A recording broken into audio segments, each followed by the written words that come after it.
सद्गुरुनाथ महाराज की नमो नमः सद्गुरुभ्यो नमो नमः नमो नमः सद्गुरुभ्यो नमो नमः पूर्ण प्रेम रसस्वरूपममलं माधुर्यमुग्धे क्षणं भक्तानां हृदयङ्गमं निजजनान् प्रह्लादयन्तं प्रियानि अव्याजस्मितलेशसुन्दरमुखेनाकर्षयन्तं स्वकान् ह्यस्माकं कुलदैवतं स्मरमणः श्रीमाधुरी जीवनं मेघश्यामलसुन्दरं कटिलसत्काञ्चिं सुवर्णाम्बरं मन्दस्मेरमुखं सरोजनयनं वंशीविलोलाधरम् नानाभूषणभूषितं सुललितं नृत्यत्पदाम्भोरुहं राधाभूषितवामभागमनिशं श्रीभक्तपालं भजे श्रीमत्प्रेमिकपादाब्जं भावयन्तं सदा हृदि श्रीमद्वेङ्कटकृष्णाख्यं श्रीहरिं सद्गुरुं भजे वागीशाद्यास्सुमनसः सर्वार्थानामुपक्रमे यन्नत्वा कृतकृत्याः स्युः तं नमामि गजाननम् उमाकोमलहस्ताब्जसम्भावितललाटकं हिरण्यकुण्डलं वन्दे कुमारं कनकप्रभम् वागर्थाविव सम्पृक्तौ वागर्थप्रतिपत्तये जगतः पितरौ वन्दे पार्वती परमेश्वरौ नमः शिवाभ्यां नवयौवनाभ्यां परस्पराश्लिष्टवपुर्धराभ्यां नगेन्द्रकन्यावृषकेतनाभ्यां नमो नमः शङ्करपार्वतीभ्यां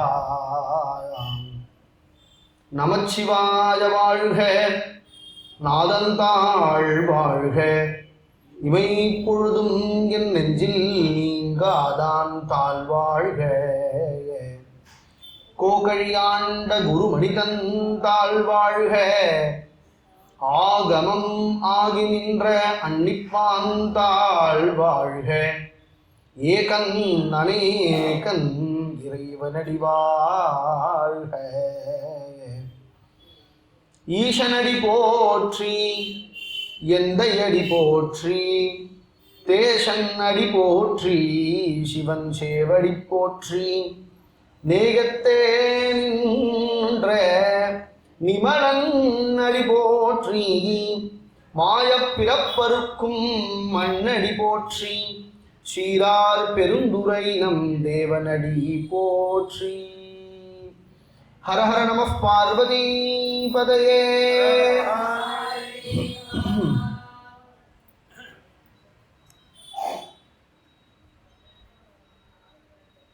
தெய்வம் ஒன்று அப்படிங்கிறது ஆஸ்திகர்களுடைய நம்பிக்கை. தெய்வத்தை யாரும் கண்ணால் பார்த்ததில்லை, தெய்வத்தை நான் பார்த்தேன் அப்படின்னு யாரும் சொன்னதும் இல்லை, சொல்லவும் முடியாது. ஏன் அப்படின்னா நம்ம கண்ணால் பார்க்கக்கூடிய லோக வஸ்து கிடையாது தெய்வம் அப்படிங்கிறது. லோகத்துக்கு அப்பாற்பட்ட வஸ்து. தெய்வத்தை உணர்தான் முடியும். ஆஸ்திகர்கள் தெய்வம் இருக்கு அப்படிங்கிறத எப்படி நம்புறா? அநேகமான ஜனங்கள், யாரோ 1000ல் ஒருத்தருக்கு தான் அந்த தெய்வம் சாட்சாத்காரமாக ஆறுது. அநேகமான ஜனங்கள் தெய்வத்தை நம்புறாளே. ஆஸ்திகம்னு ஒன்று லோகத்தில் இருக்கு. அது எப்படி இருக்கு அப்படின்னா, தெய்வம் இருக்கா அப்படின்னா இருக்கும்.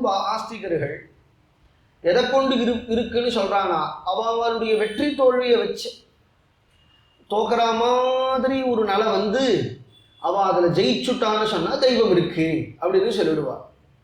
பரீட்சையில போயிடும் நினைச்சுட்டு இருக்கான், திடீர்னு டிஸ்டிங்ஷன்ல பாஸ் ஆயிட்டான் இந்த பையன். இவன் தான் ஸ்டேட் ஃபர்ஸ்ட்னு வந்து எடுத்து. அப்போ அவன் என்ன செய்கிறான், அன்னைக்கு நான் பிள்ளையாரை சுற்றினேன் இல்லையா, அதான் பாஸ் ஆகிட்டேன், பிள்ளையார் இருக்கார் அப்படின்னு பசங்க சொல்கிறா. போஸ்ட் கிடைக்காது அப்படின்னு நினைக்கிறவருக்கு திடீர்னு போஸ்ட் கிடைச்சுடுத்து, ஹையர் பொசிஷன் கிடைச்சுடுத்து, ஜெனரல் மேனேஜராக போயிட்டார். அப்ப அவர் என்ன நினைப்பா, தெய்வம் இருக்கு அப்படின்னு நினைப்பா. தோல்வி வந்தாலும் தெய்வம் இருக்கு அப்படின்னு நினைப்பா. வெற்றி தோல்வியை வச்சுட்டுதான் தெய்வம் இருக்கு இல்லை அப்படிங்கிறத நாம் நிர்ணயம் பண்ணிட்டு இருக்கோமே தவிர யாருக்குமே தெய்வம்ங்கிறது நேரா தெரியறது இல்லை. இப்ப எனக்கு நீங்க தெரிகிற மாதிரி, உங்களுக்கு நான் தெரிகிற மாதிரி சிவன் நமக்கு தெரிகிறாரா? என்ன, நாயன்மார்களுக்கு தெரிஞ்சார். அப்பரோடையும் திருநாவுக்கரசரோடையும் சகஜமா சுந்தரரோடையும் பழகினார், பேசினார். அப்படிங்கிறத சரித்திரத்தை கொண்டு, பெரிய புராணத்தை கொண்டு நாம் தெரிஞ்சுக்கிறோமே தவிர நமக்கு சுயமா தெய்வம் அப்படிங்கிறது ஒன்று உண்டு அப்படிங்கிறத எதால தெரிஞ்சுக்கிறது? வேதத்தால தெரிஞ்சுக்கலாம். வேதம் எல்லாருக்கும் தெரியாது. ஆனா வேதத்தால தான் எல்லாரும் தெரிஞ்சுக்கிறாளான்னு கேட்டா இல்லவும் இல்லை. லோகம் பூரா தெய்வத்தை பத்தின ஆராய்ச்சிகள் எவ்வளவு இருக்கு. வெளிநாட்டை சேர்ந்தவர்கள்லாம் கூட தெய்வத்தை பத்தி ஆராய்ச்சி பண்றா. தெய்வத்தை இருக்குன்னு சொல்ற கோஷ்டியும் உண்டு, தெய்வத்தை இல்லைன்னு சொல்றவாலும் உண்டு. அப்ப தெய்வம் அப்படிங்கிறது எல்லாருக்கும் பேச்சு பொருளா இருக்கு. எல்லாருக்குமே லோகம் பூரா பேச்சு பொருளா இருக்கு. வேதம் தான் தெரியணுங்கிற அவசியம் இல்லை. எதை வச்சுன்னு பேசுறான்? அனுமானத்தை வச்சுன்னு பேசுறான். இப்ப நான் இவ்வளவு நேரம் சொன்னேனே, இதுக்கு அனுமானம்னு பேர். அனுமானங்கிறது புத்தியினுடைய சாமர்த்தியத்தை கொண்டு நாம் தெரிஞ்சுக்கிறது. மழை பெஞ்சிருக்கா, மழையை பார்க்கல, இடம் பூரா நனைஞ்சு போயிருக்கு, ஒரே தண்ணியா இருக்கு. இதை பார்த்ததும் நமக்கு என்ன தெரிகிறது? மழை பெஞ்சிருக்குன்னு அனுமானிக்கிறோம். ஏன்னா மழை பெஞ்சாதான் தீர்த்தம் இருக்கும். அதுபோல தெய்வம் இருக்குங்கிறத எப்படி அனுமானிக்கிறோம்னா, நான் இருக்கேனே, என்ன நீ இருக்கேங்கிற? உங்க அப்பா அம்மா இருக்கிறதுனால தானே நீ இருக்க. எங்க அப்பா அம்மா யாரால இருக்கா? இந்த ஜகத்து யாரால இருக்கு? அப்போ என்ன படைச்ச எனக்கு ஒரு தகப்பன் இருக்கிறான் அப்படிங்கும் பொழுதே இந்த ஜகத்தை படைச்ச ஒரு சர்வேஸ்வரன் இருக்கக்கூடும் இல்லையா? இதுக்கு அனுமானம்னு பேர். ஒரு குழந்தை விளையாடுத்துனா இந்த குழந்தைக்கு அப்பா அம்மா இருக்கா, இங்க விளையாடின்னு இருக்கு, அவ அப்பா அம்மா சந்நிதியில இருக்கா அப்படின்னு நாம் அனுமானிச்சு தெரிஞ்சுக்கிறது போல இவ்வளவு பெரிய ஜகத்து இருக்கே, இந்த ஜகத்துக்கு ஒரு சம்ரக்ஷகன் ஒருத்தன் உண்டு அப்படிங்கிறதுக்கு அனுமானம்னு பேர். இந்த அனுமானத்தை கொண்டு நாம் தெய்வத்தை தெரிஞ்சுக்கிறோம். அனுமானத்தை கொண்டு நீ தெய்வத்தை சித்தாந்தம் பண்ணி விடலாமான்னு கேட்டா அது கேள்விதான். சித்தாந்தம் பண்ண முடியாது. ஏன்னா அனுமானமோ நம் புத்தியினுடைய சக்தியை கொண்டு அது ஏற்படுறது. உனக்கு புத்தி சாதுரியம் எவ்வளவா அவ்வளவுதான் அனுமானம். இப்போ தெய்வம் இருக்கு அப்படின்னு நாம் சொல்றவா, ஜகத்து ஒன்று இருக்கு, அதுக்கு சர்வேஸ்வரன் ஒருத்தன் உண்டுன்னு அனுமானம் பண்ணி ஈஸ்வரன் ஒருத்தன் இருக்கிறான்னு நான் சித்தாந்தம் பண்ணா, நாஸ்திகன் கோஷ்டியில ஒருத்தன் என்னை விட புத்திசாலியா இருந்து அவன் தெய்வம் இல்லைன்னு ஒரு 10 அனுமானம் காட்டி சித்தாந்தம் பண்ணிட்டு போயிடுவான். ஒரு பெரிய பட்டிமன்றம் வச்சாலும் வச்சுக்கோங்க, தெய்வம் இருக்குன்னு ஒரு கோஷ்டி, தெய்வம் இல்லைன்னு ஒரு கோஷ்டி பட்டிமன்றம் வச்சு அதுல தெய்வம் இல்லைங்கிற கோஷ்டியில பேசுற ஆள் ரொம்ப சாமர்த்தியமான ஆளா இருந்துட்டான்னு வச்சுக்கோங்க, அவன் ஜெயிச்சுடுவான். அவன் ஜெயிச்சுட்டாங்கிறதுனால தெய்வம் இல்லைன்னு ஆயிடுமா என்ன? அந்த பட்டிமன்றத்தை உட்கார்ந்து இருக்கிறவா எல்லாரும் ஐயோ அட கடவுளே இவன் ஜெயிச்சுட்டானேம்பா, இவன் ஜெயிச்சுட்டானேன்னு சொல்லும் பொழுதே கடவுளேம்பா. கடவுள் அப்படிங்கிறது எல்லாரும் மனசுலையும் இருக்கு. அப்ப என்ன தோன்றது? தெய்வம்னா மனசாட்சி தான் தெய்வம்னு தோன்றும். அவாளுக்குள்ள மனசாட்சின்னு ஒண்ணு இருக்கு பாருங்க, அதுதான் தெய்வம். இப்படி பண்ணாதடா படவா, அப்படி பண்ணாத தப்பு அப்படிங்கிறது உள்ள ஒண்ணு குத்துறது. யாரோ ஒருத்தர் உள்ள இருந்து பேசுற மாதிரியே இருக்கு, பேசுறார். நாம் ஏதாவது தவறு செய்தால் தவறுடா அதை செய்யாதே அப்படின்னு சொல்றார். அதனால அனுமானம் சித்திக்காது. ஒரு கால அனுமானம் தான் சித்திக்குங்கிற பட்சத்துல கோர்ட்டெல்லாம் என்னத்துக்கு சத்தியமேவ ஜெயத்தேன்னு போட்டிருக்கா, வாய்மையே வெல்லும்னு போட்டிருக்கிறா. வாய்மையே வெல்லும் அப்படிங்கிறது சத்தியமாக பட்சத்துல ஒரு வக்கீலுக்கு பாஸே ஆகாத ஒரு லாயரை கொண்டு நாம் கேஸை ஜெயிச்சிட முடியுமா? ஏன்னா வாய்மையே வெல்லும்னு சொல்லியாச்சே, சத்தியம் ஜெயிச்சிடும். அதனால என்னன்னா பேசவே தெரியாத ஒரு லாயரை கொண்டு போய் கூட ஒரு கேஸை ஜெயிச்சு விடலாம் இல்லையா, சத்தியமே ஜெயித்தேன்னா. அப்ப அதுக்கு என்ன தேவைப்படுறது? யார் நன்னா பேச்சாலியோ அந்த பேச்சாலியான சாமர்த்தியமா புத்தி சாதுரியமா இருக்கிற வக்கீல அழைச்சுடுவாதானே சொல்றா. அவ அந்தந்த கேஸை ஜெயிக்கணும்னா அப்ப அனுமானம்ங்கிறது சித்திக்காது. அனுமானம்ங்கிறது அவ சாமர்த்தியத்தை பொறுத்து இருக்கு. பேச்சாலியா இருக்கிறவன் ஜெயிச்சுட்டு போயிடுவான்.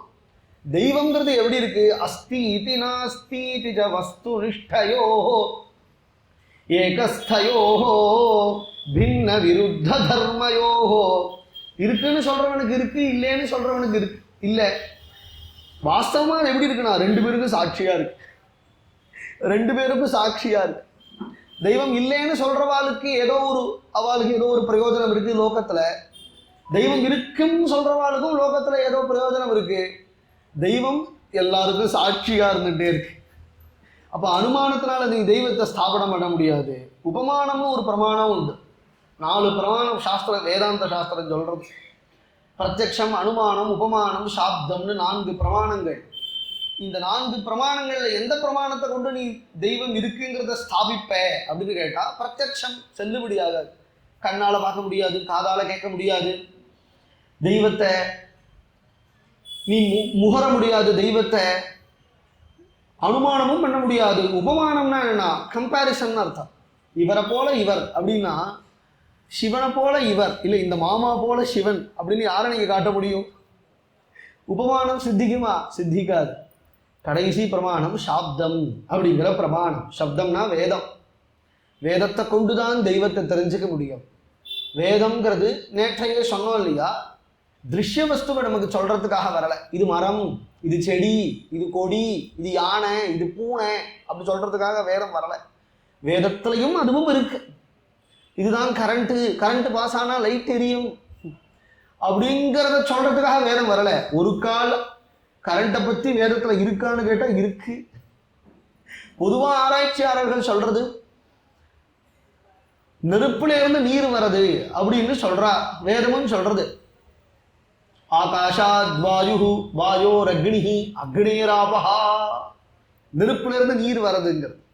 அந்த சொல்ல வேதம் திடீர்னு நீர்லேருந்து நெருப்பு வருதுன்னு ஒரு இடத்துல சொல்றோம். ஹிரண்யவரடாஷிதயஃபாவகாஹா அப்படின்னு சொல்றது. நீர்லேருந்து நெருப்பு வருதுன்னா என்ன அர்த்தம்? ஜலத்திலேருந்து நெருப்பு வருமா என்ன? அப்படின்னா என்னன்னா, இன்னைக்கு ஜலத்திலேருந்து கரண்ட் எடுக்கிறா பாருங்க, இன்னைக்கு காற்றுலேருந்து கரண்ட் எடுக்கிறா, ஜலத்திலேருந்து கரண்ட் எடுக்கிறா. அதைத்தான் வேதம் சொல்றது. இது வேத விஞ்ஞானம்னு ஒரு கிரந்தம், ஸ்ரீ குருநாதாருடைய ஒரு ஆராய்ச்சி கிரந்தம், 1000 பக்கம் கொண்ட கிரந்தம், தமிழ் கிரந்தம், ஆராய்ச்சி கிரந்தம். ஸ்ரீ அடியனுடைய குருநாதால் எழுதின கிரந்தம் வேத விஞ்ஞானம் அப்படின்னு பெயர். 1000 பக்கம் வேதத்தை பத்தின ஒரு ரிசர்ச். உலகத்திலேயே இப்படி ஒரு ரிசர்ச் கிரந்தம் வேதத்துக்கு கிடையாது. இப்படி ஒரு ரிசர்ச் கிரந்தம் கிடையாது. அந்த தமிழ் கிரந்தம் தான் அது, சம்ஸ்கிருதம் கிடையாது, தமிழ் கிரந்தம் தான். அதுல பிரதானமா ருக்வேத மந்திரங்கள், யஜுர்வேத மந்திரங்கள், சாமவேத மந்திரங்கள், சகல வேதங்கள், உபனிஷத்துகள் எல்லாத்தையும் ஆராய்ச்சி பண்ணி விஸ்தாரமா 1000 பக்கத்துக்கு எழுதி. அந்த கிரந்தத்துலதான் இந்த விசாரங்கள்லாம் இருக்கு. லோக விஷயமாவும் வேதத்துல இருக்கு. ஆனா வேதத்தினுடைய லட்சியம் அது இல்லை. வேதம் லோகத்தை பத்தி சொல்றதுக்காக நமக்கு வரல. வேதம் தெய்வத்தை பத்தி சொல்றதுக்காக வந்திருக்கு. தெய்வத்தை பத்தி சொல்ற உரிமை வேதத்துக்கு எப்படி இருக்குன்னா, வேதமே தெய்வத்தினுடைய மூச்சு காற்று. நம்மளுடைய நம்பிக்கை அது. வேதங்கிறது ஒருத்தர் எழுதினாரா என்ன? அதனாலதான் வேத புரோக்தமான தெய்வங்கள் தான் தெய்வம்னு சொல்றது. நாம் புத்திபூர்வமா ஒருத்தரை கல்பனை பண்ணி இவர் தான் தெய்வம் அப்படின்னு அந்த தெய்வமா கல்பனை பண்ணவருக்கு ஒரு வழிபாடுகளை ஏற்படுத்தி அதுக்கு ஒரு 1000 பேர் வந்துட்டா, அதை வழிபடுற ஜனங்கள் வந்துட்டாங்கிறதுனால அவளை எல்லாரையும் தெய்வம்னு நம்ம தர்மம் ஏத்துக்கிறது இல்லை. அது அவளுடைய நம்பிக்கை. எந்த நம்பிக்கையும் குறை சொல்லாது சனாதன தர்மம். ஆனா சனாதன தர்மத்துல இருக்கிற அவ்வளவு தெய்வங்கள், ஒரு பிடாரி உள்பட, இந்த மரத்தை சுற்றி இருக்கிற நாகதேவதைகள் உள்பட எல்லாம் வேத புரோக்தமான தேவதைகள். சும்மா யாரோ கல்பனை பண்ணது கிடையாது. வரவா போறவா கல்பனை பண்ணது கிடையாது. தொங்குற தெய்வம் கிடையாது. காப்பாற்றுற தெய்வம் வேத புரோக்தமான தெய்வம். வேதத்துக்கு இவ்வளவு பெருமை கொடுத்து வச்சிருக்கோம்னா, ஒருத்தர் எழுதலைன்னா வேதத்தை, வேதவியாசர் சொல்றாரு, அவர் யாரு அப்படின்னா வேதத்தை எழுதினவர் கிடையாது. அவர் வேதத்தை விபாகம் பண்ணவர், வேதத்தை வகுத்தவர். நமக்கு ஆயுசு 100ன்னு போட்டிருக்கு. 100 வருஷத்துலயே வேதத்தை படிச்சாலும் படிக்க முடியாது. அவ்வளவு அகண்டமா வேதங்கள் இருக்கு. முடியாது. ஒரு வேதம் படிக்கிறதுக்கே 10-12 வருஷம் ஆகும். சம்பூர்ணமா முடிக்கிறதுக்கே ஒரு பாடசாலை போய் வேதம் படிக்கணும். அப்புறம் அவன் 4 வேதமும் படிச்சுட்டு வந்தா அவனுக்கு நேரம் ஷஷ்டத்தை பூர்த்தி தான் பண்ண முடியும். அப்புறம் என்னைக்கு அவன் வாழறது? படிப்புக்கே 60-70 வருஷம் போயிடுத்துனா என்னைக்கு வாழறது? வாழ வேண்டாமா லோகத்துல? தர்மத்தை தெரிஞ்சுக்கணும். அதனால ஒரு வேதமாவது படி அப்படின்னு கொண்டு வந்தவர் தான் வேதவியாசர். அதுல சாகா பிரபேதங்கள்லாம் ஏற்படுத்தி ஒரு வேதமாவது அத்தியனம் பண்ணணும். சமர்த்தர்களா இருக்கிறவா 2 வேதம் 3 வேதம் அத்தியனம் பண்ணுவா. நம்மளுடைய படிப்புக்கு சாகர பரிகந்தம் படிச்சுட்டே இருக்க வேண்டியதுதான். ஞான வரபரிகந்தம் நீ படிச்சுட்டு தான் படித்தோம் பிடிச்சோம், ஏதோ ஒரு யூனிவர்சிட்டியில் சர்டிஃபிகேட் கொடுத்தா, அதுக்கப்புறம் அந்த படிப்பை மறந்தாச்சு, அதுக்கப்புறம் அந்த படிப்பு நமக்கு தேவையில்லை. உத்தியோகம் பார்த்தோம், உத்தியோகத்தில் அவள் என்ன கேட்குறானா, உனக்கு அனுபவம் இருக்கான்னு கேட்குறா. இத்தனை வருஷம் படித்து ஐஐடியில் பாஸ் பண்ணி ஃபஸ்ட்டு வந்திருக்கான், இந்தியாவிலே ஃபஸ்ட்டு வந்திருக்கான், அவனுக்கு எக்ஸ்பீரியன்ஸ் இருக்கான்னு கேட்குறான். எக்ஸ்பீரியன்ஸ்னு ஒன்று தனியாக ஒன்று தேவை போல் இருக்கு, வேலைக்கு எக்ஸ்பீரியன்ஸ், உன்னோட ஒர்க் எக்ஸ்பீரியன்ஸ் என்ன அப்படின்னு கேட்குறா. அப்போ படிப்புக்கு பிராதானியம் இல்லைன்னு ஆயிடுச்சு இல்லையா? நமக்கு படிப்புக்கு பிராதானியம், படிப்புக்கு பிராதானியம். படிக்க படிக்க படிக்க படிக்க அனுபவம் வரும். திருவாசகம் ஒன்னே போதும், 1000 படிக்கணும்னு நான் சொல்லலை, எல்லாத்தையும் படின்னு நான் சொல்லலை. திருவாசகமே தினப்படி பாராயணம் பண்ணாலே ஒவ்வொரு நாள் ஒவ்வொரு அனுபூதியை கொடுக்கும். பிராணம் போற காலத்துல நீ நமச்சிவாயவே அப்படின்னு சொல்லி உன் பிராணம் எடுத்துன்னா கொண்டு கைலாசத்துல சேர்த்து விடும் திருவாசகம். அதுதானே, அப்படித்தானே தெய்வத்தை நீ புரிஞ்சுக்க முடியும். தெய்வங்கிறது ஒரு உணர்வு, தெய்வங்கிறது ஒரு உணர்வு. அத்தகைய அந்த கல்யாண குணத்தோடு கூட ஒருத்தர் இருந்தா, ராமச்சந்திர பிரபு போல இருந்தா நமக்கு அவர் தெய்வம். திருஞான சம்பந்தரே நமக்கு தெய்வம். ஏன் நம்ம இவாளெல்லாம் நாயன்மார்கள்லாம் தெய்வங்கிறோம், ஆழ்வார்கள்லாம் தெய்வங்கிறோம், சந்துகளெல்லாம் தெய்வங்கிறோம், சிவனடியார்களெல்லாம் தெய்வங்கிறோம் அப்படின்னா தெய்வத்தினுடைய அத்தகைய கல்யாண குணங்கள் அவளிடத்துல இருக்கு. குணத்துக்கு தான் பெருமை, குணத்துக்கு தான் பெருமை. ஏன் ஒரு உதாரணம் சொல்ல முடியும். பரசுராமர் தெய்வம் தானே, விஷ்ணுவனுடைய அவதாரம் தானே. பரசுராமருக்கு எவ்வளவு கோவில் இருக்கு? லோகம் பூரா எடுத்து பாருங்க, எவ்வளோ கோவில் இருக்கலாம் தெரியல, நான் அடியேன் பார்த்தது இல்லை. பரசுராம ராமாயணம்னு ஏதாவது ஒன்று இருக்காண்ணே? பரசுராம புராணம் ஏதாவது கேள்விப்பட்டிருக்கா? பரசுராமருக்கு ஏதாவது புராணம் இருக்கோ? தெய்வம் தான் பரசுராமர். அவர் அவதாரம் பண்ணது துஷ்டர்களான க்ஷத்திரியர்களை அழிக்கிறதுக்காக அவதாரம் பண்ணார் பரசுராமர். ஆனா அவரை தெய்வம்னு எல்லாரும் கொண்டாடுறது இல்லை, அவருக்கு ஒரு ஸ்தோத்திரம் இல்லை. இருக்கலாம், எங்கேயாவது ஒரு இடத்துல இருக்கலாம், பிரசித்தமா இல்லை. நாங்கெல்லாம் பரசுராம பக்தால்னு யாரும் சொல்லிக்கிறது இல்லை. பரசுராமர் கோவிலுக்காக 500 வருஷம் யாரும் விரதம் இருந்து அப்புறம் கஷ்டப்பட்டு யாரோ ஒரு மகானுபாவன் வந்து 500 வருஷத்துக்கு அப்புறம் கோவில் கட்டினான்னு கதையே கிடையாது. அயோத்தி ராமருக்கு தான் அந்த கதை உண்டு, பரசுராமருக்கு அந்த கதை கிடையாது. ஏன்னா அவ்வளவு கல்யாண குணங்களோட இருக்கணும் இல்லையா? அந்த கல்யாண குணங்கள் அநேகம் தெய்வத்துக்கு அதுல கருணைங்கிற ஒரு குணம். பல பல தெய்வங்கள் வேதங்கள்ல இருக்கு. ஒவ்வொரு தெய்வத்துக்கு இந்த தெய்வத்தை இதுக்காக நீ உபாசனை பண்ணு அப்படின்னு வேதங்களும் சொல்றது, ஸ்மிருதிகளும் சொல்றது, தர்மசாஸ்திர கிரந்தங்களும் சொல்றது, புராண இதிகாசங்களும் சொல்றது. விக்னங்கள்லாம் நீங்கணும்னா விக்ன விநாயகனை நீ வழிபடு. பிராமண சமூகம் காப்பாற்றப்படணும், பிராமணர்கள்லாம் நிர்பயமா வாழணும் அப்படின்னா நீ சுப்பிரமணியனை வழிபடு. சாஸ்திரம் சொல்றது, ஸ்கந்த புராணத்துல இருக்கு. சுப்பிரமணியன்னு பேர் இல்லையா முருகனுக்கு? ஏன் சுப்பிரமணியன்னு பேருன்னா நம்மளெல்லாம் காப்பாற்ற வந்த தெய்வம். நமக்கு ஒரு கஷ்டம் அப்படின்னு வரும் பொழுது பிராமண சமூகத்துக்கு காப்பாற்ற வரும் அந்த தெய்வம். அதனால சுப்பிரமணியனை நீ வழிபடு. தாம்பத்தியம் சித்திக்கணும் அப்படின்னு சொன்னா அம்பால வழிபடு. மாங்கல்ய பிச்சை அது வேணும்னா நீ அம்பால வழிபடு. மோட்சம் வேணும்னா நீ விஷ்ணுவை வழிபடு. ஆரோக்கியம் வேணும்னா ஆரோக்கியம் பாஸ்கராதிச்சேது. சூரிய நமஸ்காரம் பண்ணு. சூரிய நமஸ்காரம் 64 ருக்குகள், அதை சொல்லி நமஸ்காரம் பண்ணு. இல்லாத போனா ஞாயிற்றுக்கிழமை நமஸ்காரம் பண்ணு சூரியனுக்கு. சன்பாத்னு எடுத்துக்கிறா வருங்க. ஃபாரினர்ஸ் எல்லாம் சன்பாத் அப்படின்னு எடுத்துக்கிறா. ஏன்னா நம்ம சாஸ்திரம் சொல்றது சாயரட்ச வேலையில போகணும், அதெல்லாம் சாஸ்திரங்கள்ல இருக்கு. காலமே நமக்கு சந்தியாவந்தனம் பண்ணும் பொழுது முகத்தை மூடிண்டு சந்தியாவந்த காயத்ரி பண்ணு அப்படின்னு சொல்லியிருக்கா. ஏன்னா காலமே வரக்கூடிய சூரியன் அவர் அந்த கிரணம் மேல பட்டுடுதுன்னா நமக்கு வியாதி வந்துவிடும். சாயரட்ச வேலையில இருக்க சூரியனுடைய கிரணம் பட்டதுன்னா ஆரோக்கியம் வரும். எல்லாம் சாஸ்திரம் சொல்லியிருக்கு. இன்னைக்கு எல்லாரும் அதை பண்றா. சாஸ்திரம் தெரியுறதோ தெரியலையே, வெள்ளக்காரம் பண்ணா நம்ம பண்ணணும் அப்படிங்கிற ஒரு மைண்ட் செட் வந்துடுத்து. 10,000 வருஷம் பல லட்சம் வருஷத்துக்கு முன்னாடி ரிஷிகள் எல்லாம் சொல்லிட்டு போயிருக்கிறா. ஆரோக்கியம் பாஸ், உனக்கு ஆரோக்கியம் வேணுமா சூரிய உபாசனை பண்ணு, சூரிய நமஸ்காரம் நீ பண்ணு. ஞானம் வேணுமா தட்சிணாமூர்த்தியை நீ வழிபடு.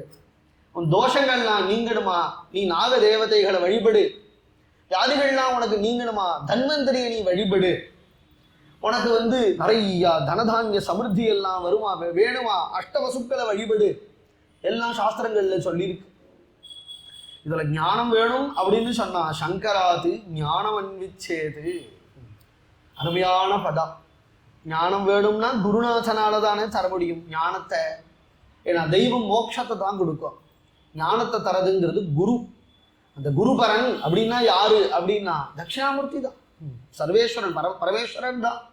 குரு அப்படின்னாலே அவர் தான். சித்திரம் வடதரோர் மூலே விருத்தாக சிஷ்யாக குருர் யுவா குரோஸ்து மௌனம் வியாக்கியானம் சிஷ்யாஸ்து சின்ன சம்சயாக அப்படின்னு சொல்றா இல்லையா. விஸ்வம் தர்ப்பண திருஷ்யமான நகரி துல்லியம் நிஜாந்தர்கதம். ஆச்சாரியாலும் தட்சிணாமூர்த்தி ஸ்தோத்திரம் அப்படின்னு அருமையான ஸ்தோத்திரம். ஞானம் வேணும்னா தட்சிணாமூர்த்தி நீ வழிபடு அப்படின்னு சொல்றது சாஸ்திரம். ஏன் பரமேஸ்வரனை வழிபடு அப்படின்னு சொல்றது அப்படின்னு கேட்டா, கருணாமூர்த்தி ஆசுதோஷன் அப்படின்னு ஒரு திருநாமம் சிவனுக்கு உண்டு. உடனேயே பிரசன்னம் ஆயிடுவார். நிறைய சிவபூஜை பண்ணணும்னா ஆச்சாரம் வேணும், ஆச்சாரம் வேணும் அப்படின்னு நம்ம பெரியவாள்லாம் சொல்லி கேட்டுருக்குறோம். சிவபூஜை பண்றவாள்லாம் ரொம்ப ஆச்சாரமாக தான் இருப்பா, அப்படி கேட்டுருக்குறோம். ஆனா அந்த தெய்வம் எதை எதிர்பார்க்கிறது அப்படின்னா, ஆச்சாரத்தை, எந்த ஆச்சாரத்தை கண்ணப்ப நாயனார்கிட்ட எதிர்பார்த்தார் பரமேஸ்வரர். காலை கொண்டு வச்சு மிதிச்சார், ஏத்துக்கலையா என்ன? பக்தி தான் வேணும். பக்தியா துஷ்யதி கேவலம் நச்ச குணைகி. பக்தியினால்தான் பகவான் பிரசன்னமாவார். சுத்தமான பக்தி, அது மூடமான பக்தியா இருந்தாலும். மூட பக்தி கூடாது, மூட பக்தின்னு சொல்றா பத்தேடா. மூட பக்தி, ஒரு குழந்தைக்கு அம்மாட்ட இருக்கிற பாசம் மூட பாசம் தானே. அம்மாவுக்கு குழந்தைகிட்ட இருக்கிற பாசம் மூட பாசம் தானே. ஏன்னா அந்த அம்மா குழந்தைய வளர்க்கும் போதே இவனை நான் நன்னா வளர்த்தா, இவன் நான் வயசான காலத்துல இவன் என்னை காப்பாற்றுவான்னு நினைச்சா எல்லா அம்மாவும் பிள்ளைய வளர்க்குறா. எல்லா அம்மாவுக்கும் தெரியும் அவன் நம்மளை தள்ளிடுவான்னு. எல்லா அம்மாவுக்குமே தெரியும். தெரிஞ்சாலும் ஏன் அப்படி அபரிவிதமா பாசத்தை காட்டுறா? தெரிஞ்சு இப்படி ஏமாறுறது. அதுதான் மௌಢ்யங்கிறது. அந்த மௌಢ்யங்கிறது சுத்தந்தான், அது அசுத்தம் கிடையாது. அந்த மூடபக்தியா இருந்தாலும் பரமேஸ்வரன் ஏத்துப்பார். அந்த மூடபக்தி நீ செய்ய செய்ய செய்ய காலாந்தரத்துல நீயே ஞான சம்பந்தனா போயிடுவ. அது ரொம்ப முக்கியம். பரமேஸ்வரனத்தை நாம் கத்துக்க வேண்டியது சமபுத்தி. எல்லா இடத்துலையும் எந்த பேதமும் இல்லாமல் சர்வேஸ்வரன் எப்படி பழகிறார், அவருக்கு ஈடு யாரும் உண்டு. ஜகதா காரணம் பரம்னு சொல்ல போறார் பாகவதத்துல. பவேஷீலவதாம் சிரேஷ்டே தக்ஷோ துஹித்ரவத்சலா வித்வேஷம் அகரோத் கஸ்மாத் அநாத்ருத்யே ஆத்மஜாம் சதி. தக்ஷயஜ்யம் அப்படின்னு சொல்லக்கூடியதான இந்த உபாக்கியானம் அநேகமா பல புராணங்கள்ல சொல்லப்பட்டிருக்கு. பாகவதத்துல சொல்லியிருக்கிறார், ஸ்காந்தத்துல சொல்லியிருக்கிறார், சிவபுராணத்துல சொல்லியிருக்கிறார். தேவாரங்கள்ல கூட நாயன்மார்கள் ஆங்காங்கே இந்த புராணத்தை இந்த லீலையை ஸ்மரிச்சுக்கிறார். பரமேஸ்வரனுடைய இந்த லீலைய உயர்ந்த லீலை. பரமேஸ்வரத்தில் நாம் கத்துக்க வேண்டியது வினயம் அப்படிங்கிற ஒரு குணம். எவ்வளவுதான் படிச்சிருந்தாலும் கர்வம் கூடாது. எவ்வளவு உயர்ந்த குலத்துல பிறந்தாலும் கர்வம் கூடாது. கர்வம் இருந்துடுத்துன்னு சொன்னா ஏதமான பாகவதத்துல சொல்றார் குந்தி, ஜன்மைஸ்வரிய ஸ்ருத ஸ்ரீபிகி ஏதமான மதப்புமா நைவாருகத்தை விதாதும் வை பாமகிஞ்சன கோச்சரம். நீ பிறப்புனாலேயோ உன்னுடைய செல்வத்தினாலேயோ படிப்புனாலேயோ அழகுனாலேயோ அந்தஸ்துனாலேயோ பதவியினாலேயோ நான் உயர்ந்தவன் அப்படின்னு நீ நினைச்சியானா தெய்வம் உன்கிட்ட வராது. உன்னையும் அதுகிட்ட அண்ட விடாது தெய்வம்ங்கிறது. எதுவுமே இல்லாத போனாலும் ஒரு பிக்ஷுவா இருந்தாலும் கூட வினயத்தோட இருந்துட்டேன்னு சொன்னா தெய்வம் ஒன்ன தேடி வரும். வினயம்ங்கிறது தான் உயர்ந்த குணம். வினீதனா இருக்கணும் இல்லையா? எவ்வளவு உயர்ந்த பதவிக்கு சென்றாலும். தக்ஷன் அப்படிங்கிறவன் பிரம்மபுத்திரன். பிரம்மாவுக்கு மானச புத்திரர்கள் பல பேர் உண்டு. நவ பிரஜாபதிகள்னு சொல்லுவா. மரீச்சி, அத்ரி, அங்கிரசு, புலஸ்தியர், புலகர், கிருது, பிருகுரு, வசிஷ்டன், தக்ஷன், நாரதர், தசமஹா தத்ர நாரதா அப்படின்னு சொல்றா. நவ பிரஜாபதிகள்ல கடைசியான பிரஜாபதி தக்ஷன் அப்படிங்கிறவன். பிரம்மாவனுடைய மற்றொரு மானச புத்திரரான கர்தவர், பிரம்மாவனுடைய மற்ற மானச ஜோடியா ஒரு ஜோடிய சிருஷ்டித்தார். அவ தான் சுவயம்புவ மனு சதரூபான்னு சொல்லக்கூடிய தம்பதிகள். அவளுக்கு 5 குழந்தைகள். உத்தானபாதன், பிரியவிரதன், ஆகூதி, தேவகூதி, பிரசூதி. இதுல கடைசி பொண்ணுக்கு பிரசூதின்னு பேரு. சுவயம்புவ மனுவனுடைய பொன் பிரசூதி. அந்த பிரசூதியை கல்யாணம் பண்ணி வச்சார் பிரம்மா தக்ஷனுக்கு. இவன் இந்த பிராஜாபத்தியம்ங்கிறது ஒரு பதவி. இப்போ 5 வருஷத்துக்கு ஒருத்தர் இங்கே நம்ம ஊரில் எல்லாரும் மாறுறா பத்தேடா. மாறுறான்னு நான் தான் சொல்கிறேன், மாறுற மாதிரி தெரியல. மாறணும், சுவாமி தான் அதுக்கு வழிகாட்டம். அப்படி மாறுறா மாதிரி அங்கே மாறுவா. தேவலோகத்தில் ஒவ்வொருத்தர் மாறுவா. அதை போல தக்ஷன் அப்படிங்கிறவன் அவன் அந்த பிராஜாபத்தியன் அப்படின்னு சொல்லக்கூடியதான உயர்ந்த பதவி. பிரம்மாவுக்கு அடுத்த போஸ்ட்னா எவ்வளவு கர்வம் வரும். பிரம்மாவுக்கு அடுத்த போஸ்ட். அந்த பிரசூதிக்கும் தக்ஷனுக்கும் பல பெண் குழந்தைகள் பிறக்கிறா. அந்த கடக்குட்டி தாக்ஷாயினி அப்படின்னு பெயர். அம்பாளே அவதாரம் சதி தேவின்னு பேர். ரூಢியான பேர் சதி. நம் பாரத தேசத்துல இருக்கக்கூடிய எல்லா பெண்களுக்குமே சதிகள்னு பேர். சதி அப்படின்னே பெயர். அதனாலதான் நம் குருநாதாள் பாரத தேசத்துல இருந்த பதிவிரதைகளாகவும் வீராங்கனைகளாகவும் தீரவதிகளாகவும் குணவதிகளாகவும் இருந்த எல்லா ஸ்திரீகளையும் சேர்த்து ஒரு ஆராய்ச்சி கிரந்தம் ஒன்று வெளியிட்டா. அதுக்குதான் சதி விஜயம், பெண்களுக்கான ஒரு கிரந்தம். நம் பாரத தேசத்துல எப்பேற்பட்ட பெண்கள் ரிஷிகள் காலத்திலேருந்து ஆரம்பிச்சு, இன்னைக்கு மட்டும் இல்லை, ரிஷிகள் காலத்திலேருந்து ஆரம்பிச்சு புராண காலங்கள்ல வரலாற்று காலங்கள்ல ஒரு 500 ஒரு 100 வருஷம் சாரதா அம்மா இருந்தா இல்லையா, ராமகிருஷ்ண பரமஹம்சருடைய தர்மபத்னி சாரதா அம்மா. நம் காலத்துல நம்மளோடு சகஜமா பழகின்னு இருக்கக்கூடிய பாரத தேசத்துல எவ்வளவு பெண்மணிகள் நமக்கு தெரியுமோ அவ்வளவு பேரையும் சேர்த்து சதி விஜயம் அப்படின்னு ஒரு கிரந்தம் வெளியிட்டா. அருமையான கிரந்தம். நாம் அவசியம் வரலாறுனா இந்த மாதிரி வரலாறு படிக்கணும். அத்தியாத்ம பாரதம்னு ஒரு வரலாறு கிரந்தம் இருக்கு. அப்புறம் தமிழக பிராமணர்கள் வரலாறு அப்படின்னு ஆரியன் இன்வேஷன் தியரின்னு ஒன்று எழுதினான் இல்லையா, ஒரு கல்பனை தியரி. அந்த தியரிக்கு பிரதி கிரந்தம் இது, தமிழக பிராமணர்கள் வரலாறு அப்படின்னு. எல்லா மொழியும் தெரியும் குருநாத்தாளுக்கு. அது ஆரியன் இன்வேஷன் தியரிங்கிறது இங்கிலீஷ் தானே. இங்கிலீஷ் தெரியாதா என்ன? எல்லா லாங்குவேஜும் தெரியாது. அதுக்கு பதில் தான் தமிழக. ஏன்னா நம்மளாம் வந்தேரிகள்னு ஒரு பேர் சொல்றாள். இப்போ நமக்கெல்லாம் ஒரு பேர் வச்சிருக்கா எல்லாரும் சேர்ந்து, வந்தேரிகள் அப்படின்னு ஒரு பேர். பொதுவாக நான் ரொம்ப அரசியல் பேச மாட்டேன், இருந்தாலும் ஸ்மரணையில வருது வந்தேரிகள்னு பேர். அதெல்லாம் இல்லடா, அதெல்லாம் இல்லை அப்படின்னு தவிடுபுடியாக்கும் கிரந்தம். கிரந்தம்னா வெறுமன ஆராய்ச்சி கிரந்தம்னா சும்மா எழுதுறது கிடையாது. ஆராய்ச்சி பண்ணி கல்வெட்டுகள்லாம் எப்படி இருக்கு, வேதங்கள்ல எப்படி இருக்கு, அதை பூரா எடுத்து. ஏன்னா இவா பொதுவான ஆராய்ச்சியாளர்கள்லாம் சொல்லும் பொழுது நம்மளை ஏன் அப்படி வந்தோம், அங்க வேற எங்கிருந்தோ இருந்தோம் இங்க வந்தோம்னு சொல்றதுக்கு காரணம், வேதங்கள்ல வர நதிகள், நிறைய நதி பெயர்லாம் வேதங்கள்ல வருது. இவமே கங்கை யமுனை சரஸ்வதி. கங்கையோ யமுனையோ நர்மதையோ சரஸ்வதியோ எல்லாம் வடநாட்டுல தானே ஓடுறது. அதனால நம்மளை வந்தாங்கிறா. அவன் அதை மட்டும் தான் படிச்சிருக்கான். மருத்ருதேன்னு வருது. ஸ்ருதி திரஸ்தோமம் சஜதா பருஷ்ணியா அசிக்ஞா மருத்ருதே. மருத்ருதானா காவேரின்னு பேர். காவேரி எங்க ஓடுறது? பம்பாயிலையா ஓடுறது?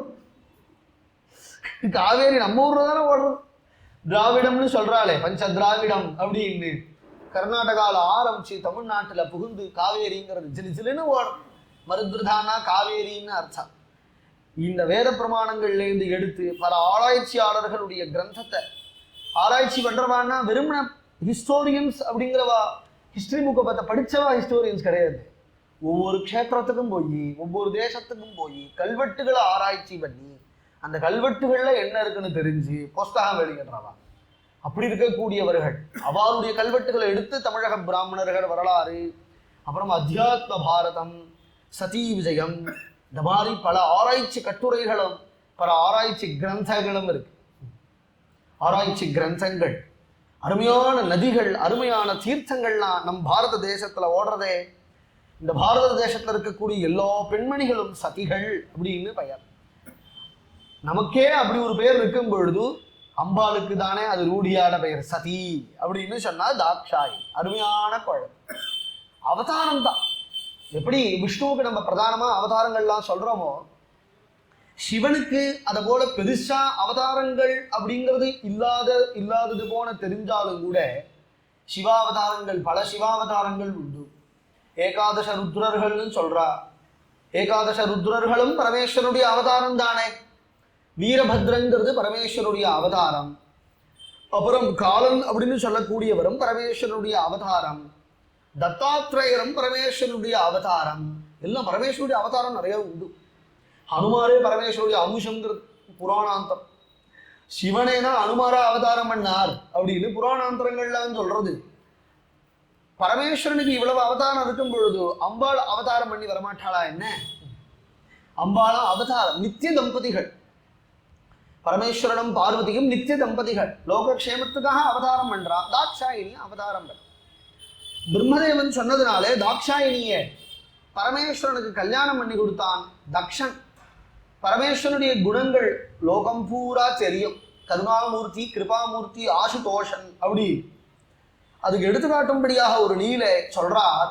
அமிர்தமதனங்கிற லீலை. அமிர்தமதனங்கிற லீலையில அவாவா அமிர்தம் கடையும் பொழுது அதுலேருந்து ஒரு குதிரை வருது, ஒரு யானை வருது, ஒரு செடி வருது, ஒரு கொடி வருது, 10 பொண்கள் வரா அப்படின்லாம் சொல்றா. 11 வஸ்துக்கள் வந்துதான். இப்படி ஒவ்வொரு வஸ்துவா வரும் பொழுது ஒவ்வொரு தேவனா எனக்கு குதிரையை கொடு அப்படின்னு அடிச்சுக்கிறான். உடனே குதிரையை பலிச்சக்கரவர்த்திக்கு கொடுத்தார். எனக்கு யானை வேணும்னா தேவேந்திரன். உடனே யானையை கொடுக்கிறார் பெருமாள் தேவேந்திரனுக்கு. கௌஸ்துபம்னு ஒரு மடி வருது, எடுத்து தாங்களே கழுத்துல கட்டிக்கிறார். துளசின்னு ஒரு செடி வருது, தாத்து கொள்ளையில வச்சுக்கிறார். சஹஸ்ரதல கமத்துல தாயார் வரார், பெருமாளே கல்யாணம் பண்ணிவிடுறார் லக்ஷ்மிய. இப்படி எல்லாம் வரும் பொழுது அவாவா எனக்குன்னு அடிச்சுண்டா விஷம்னு ஒண்ணு வந்தது. ஒரு வயலை காணும்னா ஒரு தேவனை காணும். விஷம்னு வந்த உடனே அவாவாளுடைய சுரூபம் தெரியறதுங்கிறார் நீலகண்ட தீட்சிதர் அப்படிங்கிற பெரியவர். திருஷ்டுவா கௌஸ்துபமப்சரோ கணமபி பிரக்ராந்தே வாதாமிதா கீர்வாணாः கதிவான சந்தி புவனே பாராதிவः கேவலம். தேவன் தேவன் தேவன்னா தெய்வம் தெய்வமா இருக்கணும் இல்லையா? விஷம்னு வந்தா சுவாமி எனக்கு சித்த விஷம் கொடுக்கோல அப்படின்னு யாரு கேட்பா? ஏதோ மனுஷானா பரவாயில்ல, ஏதோ விபூதி பிரசாதம் குங்கும பிரசாதம் கொடுத்து அப்புறம் பிரவச்சனம் முடிச்சுட்டு போனா ஏதோ நமக்கு ஒரு தக்காளி சாதமாவது கொடுப்பா அப்படிங்கிறதுனாலதான் பிரவச்சனத்திலேயே உட்காந்து. இல்லாத போனா எப்படி பிரவச்சனத்துல உட்கார்றது? அதனால ஏதோ ஒன்று கிடைக்கும்னு தெரியறதுனால உட்காண்டு. திடீர்னு எல்லாருக்கும் விஷம் பிரசாதம் கொடுப்பானா யாராவது ஒருத்தர் வருவாளா உபன்யாசத்துக்கு? ஒருத்தர் வரமாட்டா. விஷம் அப்படின்னதும் நம்ம கதை தான் இப்படி இருக்குன்னு நினைச்சா தெய்வம் கதையே அப்படித்தானா இருக்கு. கீர்வானான தெய்வங்கள், இந்திராதி தேவதைகள் விஷம்னு வந்ததோ இல்லையோ எடுத்தான் ஓட்டான். இவர் சொல்றார் என்னத்துக்கு 30 கோடி தேவதைகள் இருக்குன்னு சொல்றாளே, உனக்கிட்டு என்னத்துக்கு வரலாம் அங்க உட்காண்டிருக்கா? ஒரே பாரம் தான். பாராகா திவஹ் கேவலம். எல்லாம் கோஷ்டியா உட்காந்து எல்லாரும் அமிர்தம் சாப்பிட லாய்க்கு இருக்கே தவிர ஒரு தெய்வத்துக்காவது விஷம் சாப்பிட துப்பு இல்லடா. அமிர்தம் சாப்பிட்றான். அமிர்தம் சாப்பிட்டா உயிர் போகாதுங்கிறதுனால தானே அமிர்தம் சாப்பிட்றான். அதனால தானே அவனுக்கு அமரன்னு பேரு. நம்மளெல்லாம் மர்த்தியன்னு வெய்யறான். ஏன்னா நம்மளாம் செத்துருவோமா, அவன்லாம் சாஸ்வதமா இருக்கான்னு நினைச்சுக்கிறான். அமிர்தம் சாப்பிட்ட தெய்வங்கள்லாம் சாஸ்வதம் நினைச்சுக்கிறது தானே. அவளும் ஒரு நாள் போய் தான் ஆகணும். சாஸ்வதமா இருந்துட முடியுமா என்ன? அமரன்னா லோகத்திலேயே ஒருத்தர் தான், சதாசிவன் தான். சங்கரன் தான் அமரன். அமிர்தம் சாப்பிட்டு தான் அவர் அமரம் ஆனன்னு அவசியம் இல்லடா. விஷம் சாப்பிட்டாலும் அவர் அமரன். என்ன விஷம் அவர் என்ன பண்ணிட முடியுங்கிறா? நிஷ்கிராந்தே கரலே, கரளம்னா விஷம்னு அர்த்தம்.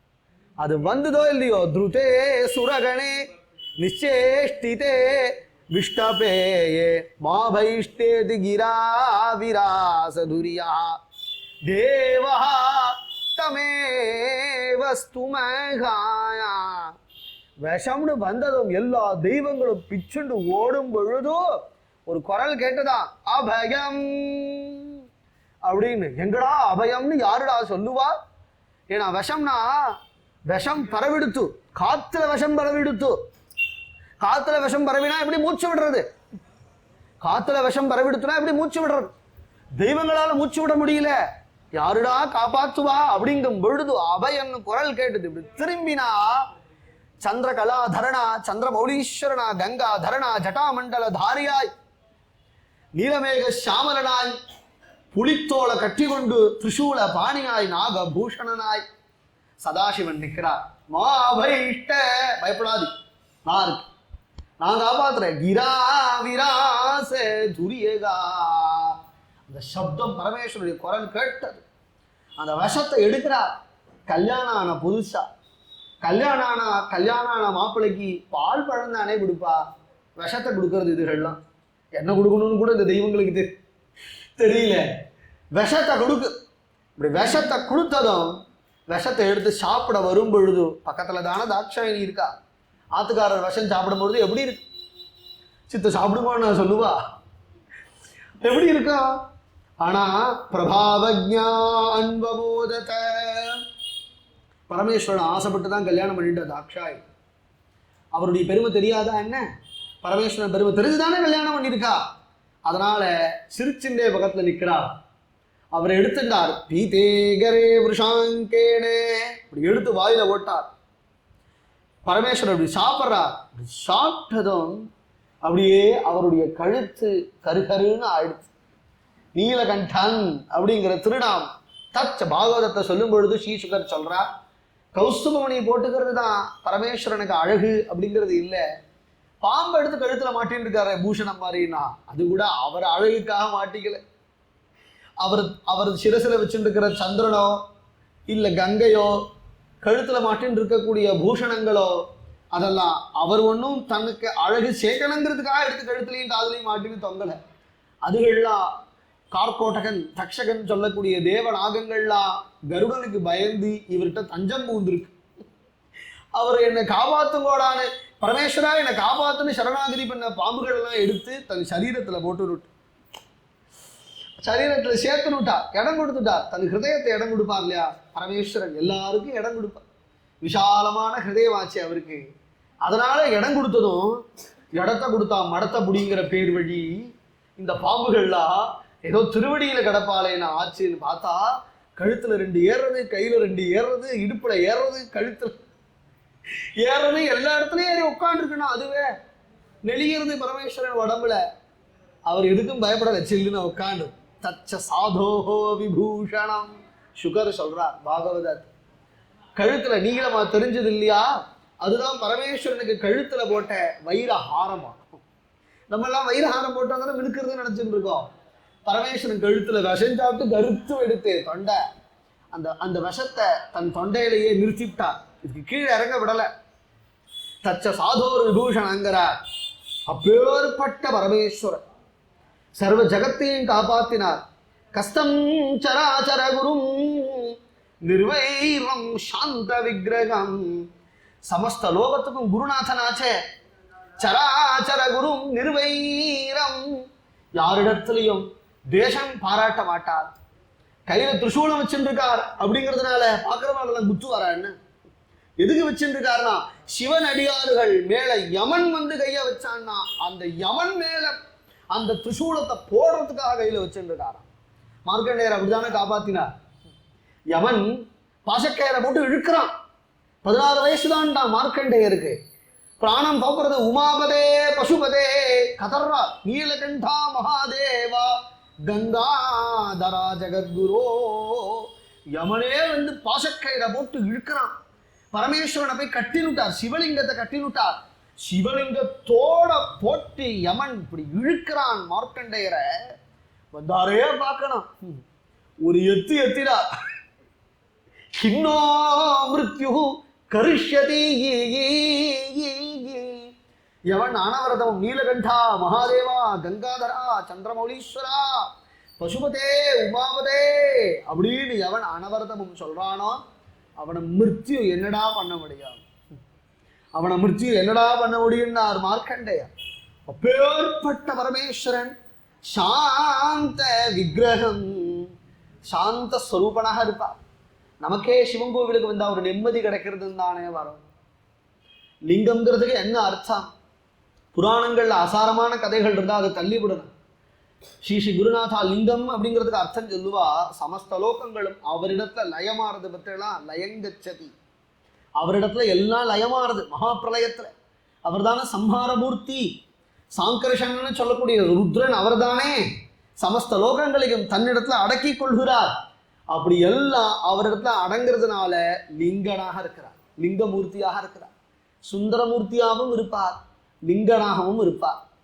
லிங்கங்கிறது அவருடைய ஸ்வரூபம், சுந்தரமூர்த்திங்கிறது அவருடைய திவ்ய ஸ்வரூபம். பக்தர்களுக்காக ரூபத்தை தரிக்கிறார். ஞானம் வேணும்னா சிவலிங்கம் தான். அதனாலதான் சிவலிங்க வடிவாக எல்லா கோவில்களிலும் பரமேஸ்வரன் இருக்கிறார். ரூபம் இல்லாதவர் பிரம்மம் அப்படின்னா ரூபம் அற்றது தானே.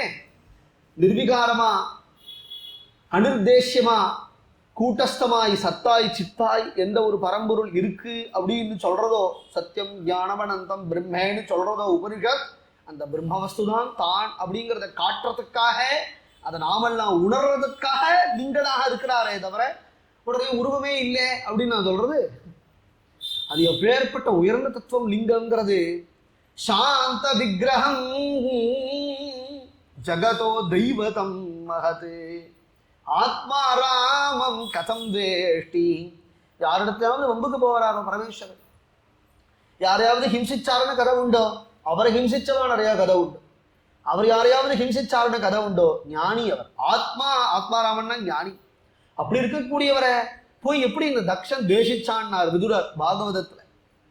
பாகவதத்துல தான் ரொம்ப விஸ்தாரமா நன்னா இருக்கு தக்ஷ யஜ்யம். 5 அத்தியாயத்தை சொல்றார் பாகவதத்துல, ரொம்ப விஸ்தாரமா சொல்றார் ஸ்ரீ சுகர்.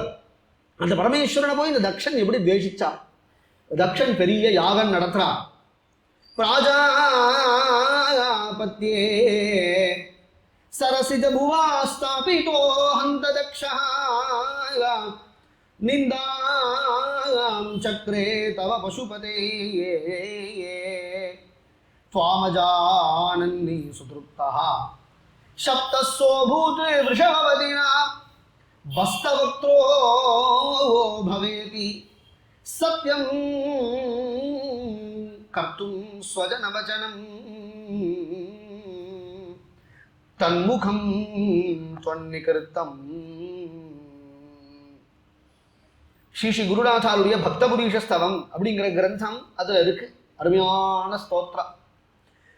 பரமேஸ்வரனுடைய சரித்திரங்கள் புராணங்கள்ல எங்கெல்லாம் அசாரமாக காணப்படுகிறதோ அதெல்லாம் அசாரம் இல்லை, சாரதமம் அப்படின்னு சொல்லக்கூடியதான கிரந்தம் இந்த பக்தபுரீஷ ஸ்தவம் அப்படிங்கிற கிரந்தம். ஒரே ஸ்லோகத்தை தக்ஷயஜ்யத்தை சொல்றார். பிராஜாபத்தியே சரசிஜ பூவா. பிரம்மதேவன் இந்த தக்ஷனை இப்ப பிரஜாபதியாக ஆக்கிவிட்டார். ஏற்கனவே அவனுக்கு ரொம்ப கர்வம், படிப்புனால கர்வம். ஏன்னா புராணாந்தரம் சொல்றது இந்த தக்ஷன்ட்ட தான் பரமேஸ்வரன் வேதம் கத்துண்டார். இப்படி சொல்றேன், பரமேஸ்வரன் தெய்வம்னு இவ்வளவு நேரம் ஒரு 1/2 மணி நேரம் மூச்சை பிடிச்சி உபன்யாசம் பண்ணிவிட்டு பரமேஸ்வரன் வேதம் கத்துண்டார். அதான் சொன்னேன் அவதார லீல. இப்போ கிருஷ்ணன் சாந்தி பண்ணிட்ட வேதம் கத்துண்டான்னு கிருஷ்ணன் கதையில சொல்றோம். கிருஷ்ணன் வேதம் கத்துக்கணுமா என்ன? ராமர் வசிஷ்டத்தை வேதம் கத்துண்டான்னு வருது. வேதம் கத்துக்கணுமா என்ன? வேதங்கள்லாம் அவர் தான் கத்துக்கிறது, அவதாரத்துக்காக கத்துக்கிறது. அதை போல பரமேஸ்வரன் கத்துண்டாரே தவிர வேதம் கத்துக்க வேண்டிய அவசியம் இல்லை. வேதங்கள்லாம் அவரை தான் கத்துக்கிறது. இல்லை ருத்ர சூக்தி எடுத்தேன்னா எல்லாம் அவர் தான் அப்படின்னு ருத்ரன் சொல்றது. அவர் தான் படிக்கிறது வேதங்கள்லாம். இந்த தக்ஷனுக்கு அவரிடத்துல ஒரு துவேஷம். இன்னும் தேசம், தேசத்துக்கு ஏதாவது காரணம் இருக்கணும். தேசத்துக்கு ஏதாவது காரணம் இருக்கு. அவள் நம்மளை ஏதாவது ஹிம்சிச்சிருக்கணும், இல்லை நமக்கு கிடைக்க வேண்டியது ஏதாவது அவளுக்கு போயிருக்கணும். இதுதான் தேசத்துக்கு காரணமா இருக்கும். திடீர்னு ஒண்ணுமே இல்லாத ஒருத்தட்டுக்கு தேசம் வருமானம் வரும். எப்போ வரும்னா நிம்மதியா இருக்கிறான கண்டா தேசம். அப்படிலாம் வருமா சார்? ஏன் வராது? இப்போ நம்மளை கண்டா வரலையா? யாருக்கு வரலையா? யாருக்கு நம்மளை கண்டு யாரும் தேசிக்கிறா அது தெரியல. நான் சொல்ல உபன்யாசத்தை சொல்லலை. நம்மளை தேசிக்கிறவா இருக்கான்னு வச்சுக்கோ. யாரை வேணா அவளுக்கு என்ன தோன்றதை நினச்சிக்கோ. ஏன் தேசிக்கிறான்னா இவன்னா நன்னா படிக்கிறான், சௌக்கியமா இருக்கான், இவனை எவ்வளவு மட்டப்படுத்தினாலும் எவனை டிஸ்கிரிமினேட் பண்ணாலும் இவன் மேலே வந்துடுறான். எப்படா இவனுமே மட்டும் தப்பிச்சுடுறானுங்க, இவன் மட்டும் சௌக்கியமா இருக்காளே, இவன் மட்டும் ரொம்ப நிம்மதியா இருக்காளே. நம்ம யார்கிட்டயா வம்புக்கு போறோமோ தும்புக்கு போறோமோ, யாரும் என்ன பண்ணா என்ன, நமக்கு பாட்டு நம்ம ஏதோ நங்கநல்லூரை சௌக்கியமா இருக்கு, டெம்பிள் டவுன்கிறா நங்கநல்லூரை, சௌரியமா இருக்கு. நம்ம தர்மலிங்கேஸ்வர தரிசனம் பண்ணோமா, சர்வமங்கலாம்பிகாவை தரிசனம் பண்ணோமா, ஏதோ தேவார திருவாச்சகள்லாம் ஏதோ பாடினோமா, ஏதோ கிளாஸ் எல்லாம் எடுக்கிறா, அதெல்லாம் படித்தோமா, நிம்மதியாக இருக்கும். நம்மளை கண்டு சில பேர் துவேஷிக்கிறா பற்றா. அப்படி உண்டானா உண்டு. சௌக்கியமா இருக்கிறவாளை கண்டா துவேஷிக்கிறவான்னு ஒருத்தர் உண்டு. சௌக்கியமா இருக்கான்னு வச்சுக்கோங்களேன், அவளை கண்டா சில பேர் ஏன் நான் சௌக்கியமா இருக்கானே, இடத்துக்கு நிம்மதியா இருக்கானே துவேஷிக்க. அதை போல இந்த தட்சனுக்கு பரமேஸ்வரன் நிம்மதியா இருக்கிறத கண்டதும் பிடிக்கல. காரணம் தெரியல. பரமேஸ்வரனை துவேஷிக்கிறதுக்கு காரணம் தெரியல. பொண்ணை வேற கொடுத்துருக்கான் பரமேஸ்வரனுக்கு, மாமனார் வேற பொண்ணை கொடுத்துருக்கான். பொண்ணை கொடுக்குறதையும் கொடுத்துட்டு பரமேஸ்வரனை கண்டா அவனுக்கு பிடிக்காது. பெரிய யாகம் ஒன்று ஏற்பாடு பண்ணா, அந்த யாகத்துக்கு எல்லாரும் வரா, எல்லா தெய்வங்களும் வந்திருக்கு, பரமேஸ்வரனும் வரா. யாகத்துல முக்கியமான தெய்வம் இல்லையா, ருத்ரன் அப்படிங்கிற தெய்வம். விஷ்ணுவோ பிரம்மாவோ ருத்ரன், பரமேஸ்வரனோ மும்மூர்த்திகள். மும்மூர்த்திகளும் யாகத்துல பிரதானமான தெய்வங்கள். வேதத்துல பல சூக்தங்கள் ருத்ர சூக்தம் உண்டு. ருத்ரனை தான் வேதங்கள்லாம் கொண்டாடுறது. பரமேஸ்வரன் அப்பேற்பட்ட மகாபிரபு வந்திருக்கிறார் யாகத்துக்கு. அந்த யாகத்துக்கு இந்த தக்ஷன் வரான். இப்படி வரும் பொழுதும் பிரஜாபதியாக ஆயிட்டான். பெரிய போஸ்ட். இதுக்கு முன்னாடி வெறும் தக்ஷனா இருந்தான், பிரம்மபுத்திரன்கிற மரியாதை மட்டும் இருந்தது. இப்ப பிரஜாபதிங்கிற ஒரு போஸ்ட் கிடைச்சிடுத்து இல்லையா, அந்த போஸ்ட் கிடைச்சதான் இந்த யாகத்தை ஏற்பாடு பண்ணியிருக்கான். இவன் வரான். இவன் வரும் பொழுதும் எல்லா தெய்வங்களையும் எழுந்துக்கிறது. இந்திரன், அக்னி, யமன், வருணன், சோமன், அஸ்வினி, குமாரர்கள் எல்லாரும் எழுந்துக்கிறார். இவரை பார்த்தது, தட்சனை பார்த்தது எழுந்துக்கிறார். பிரம்மா எழுந்துக்கல. பிரம்மா தக்ஷனுக்கு அப்பா தானே, ஸ்தானத்திலையும் பெரியவர், அதனால எழுந்துக்கல. பரமேஸ்வரன் எழுந்துக்கல. பரமேஸ்வரன் எழுந்துக்காததுக்கு காரணம், இவனை அவமானப்படுத்தினா வரும்பொழுது ஏதாவது எழுந்துக்கணும்னு இருக்கா. பின்ன எல்லாரும் ஏன் எழுந்துக்கிறானா, மரியாதை நிமித்தமா எழுந்துக்க. ஒரு பெரியவா வந்தா, ஒரு மகான்கள் யாராவது வந்தா அப்படின்னு சொன்னா எல்லாரும் ஏன் எழுந்துக்கிறா, நம்மளை விட அவ பெரியவா. சின்ன குழந்தையா இருக்காரே, சம்பந்தரை பார்த்ததும் காலில் விடுறாரே அப்பா, ஏன் விடுறா அப்படின்னா சாதி காரணம் இல்லைங்க, ஞானம்தான் காரணம். சம்பந்தர் ஞானத்துல பெரியவர். ஏன்னா குழந்தையிலேருந்தே ஞானி இல்லையா அவர், பிரகலாதனை போல. பிரகலாதன் எப்படி கர்ப்பஸ்ரீமான்னு பேர், அம்மா கர்ப்பத்தில் இருக்கும் பொழுதே பாகவதன் சொன்னோமோ பிரகலாதன் அப்பேற்பட்ட கர்ப்பஸ்ரீமான். அதை போல சம்பந்தன் பகவதே அம்மையார் கர்ப்பத்தில் இருக்கும் பொழுது தேவாரம் பாடித்து, அந்த குழந்தை பிறந்ததுலேருந்தே தேவாரம் பாடித்து அம்பாலே வந்து ஞானப்பாலை ஊற்றா குழந்தைக்கு. சம்பந்தனுக்கு ஞானத்துல பெரியவன்கிறதுனால வயசுல பெரியவரா இருந்தாலும் அப்புறம் நமஸ்கரிக்கிறார். ஞானம் தானே இங்க காரணம். பெரியவன் சிறியவன்கிறதுக்கு ஞானம் தானே காரணம், அவருடைய அனுபூதி தானே காரணம். அந்த அனுபூதி இருக்கும் பொழுது எல்லாரும் மதிக்கிறார். பரமேஸ்வரன் இகலோக ஞானம் அவருக்கு பிரக்ஞை இருந்தா தானே, அவரோ எப்பையும் தன்னுடைய நிஜஸ்வரூபத்தை தியானம் பண்ணி கொண்டு இருக்கக்கூடிய பிரபு, ஞானி அவர்.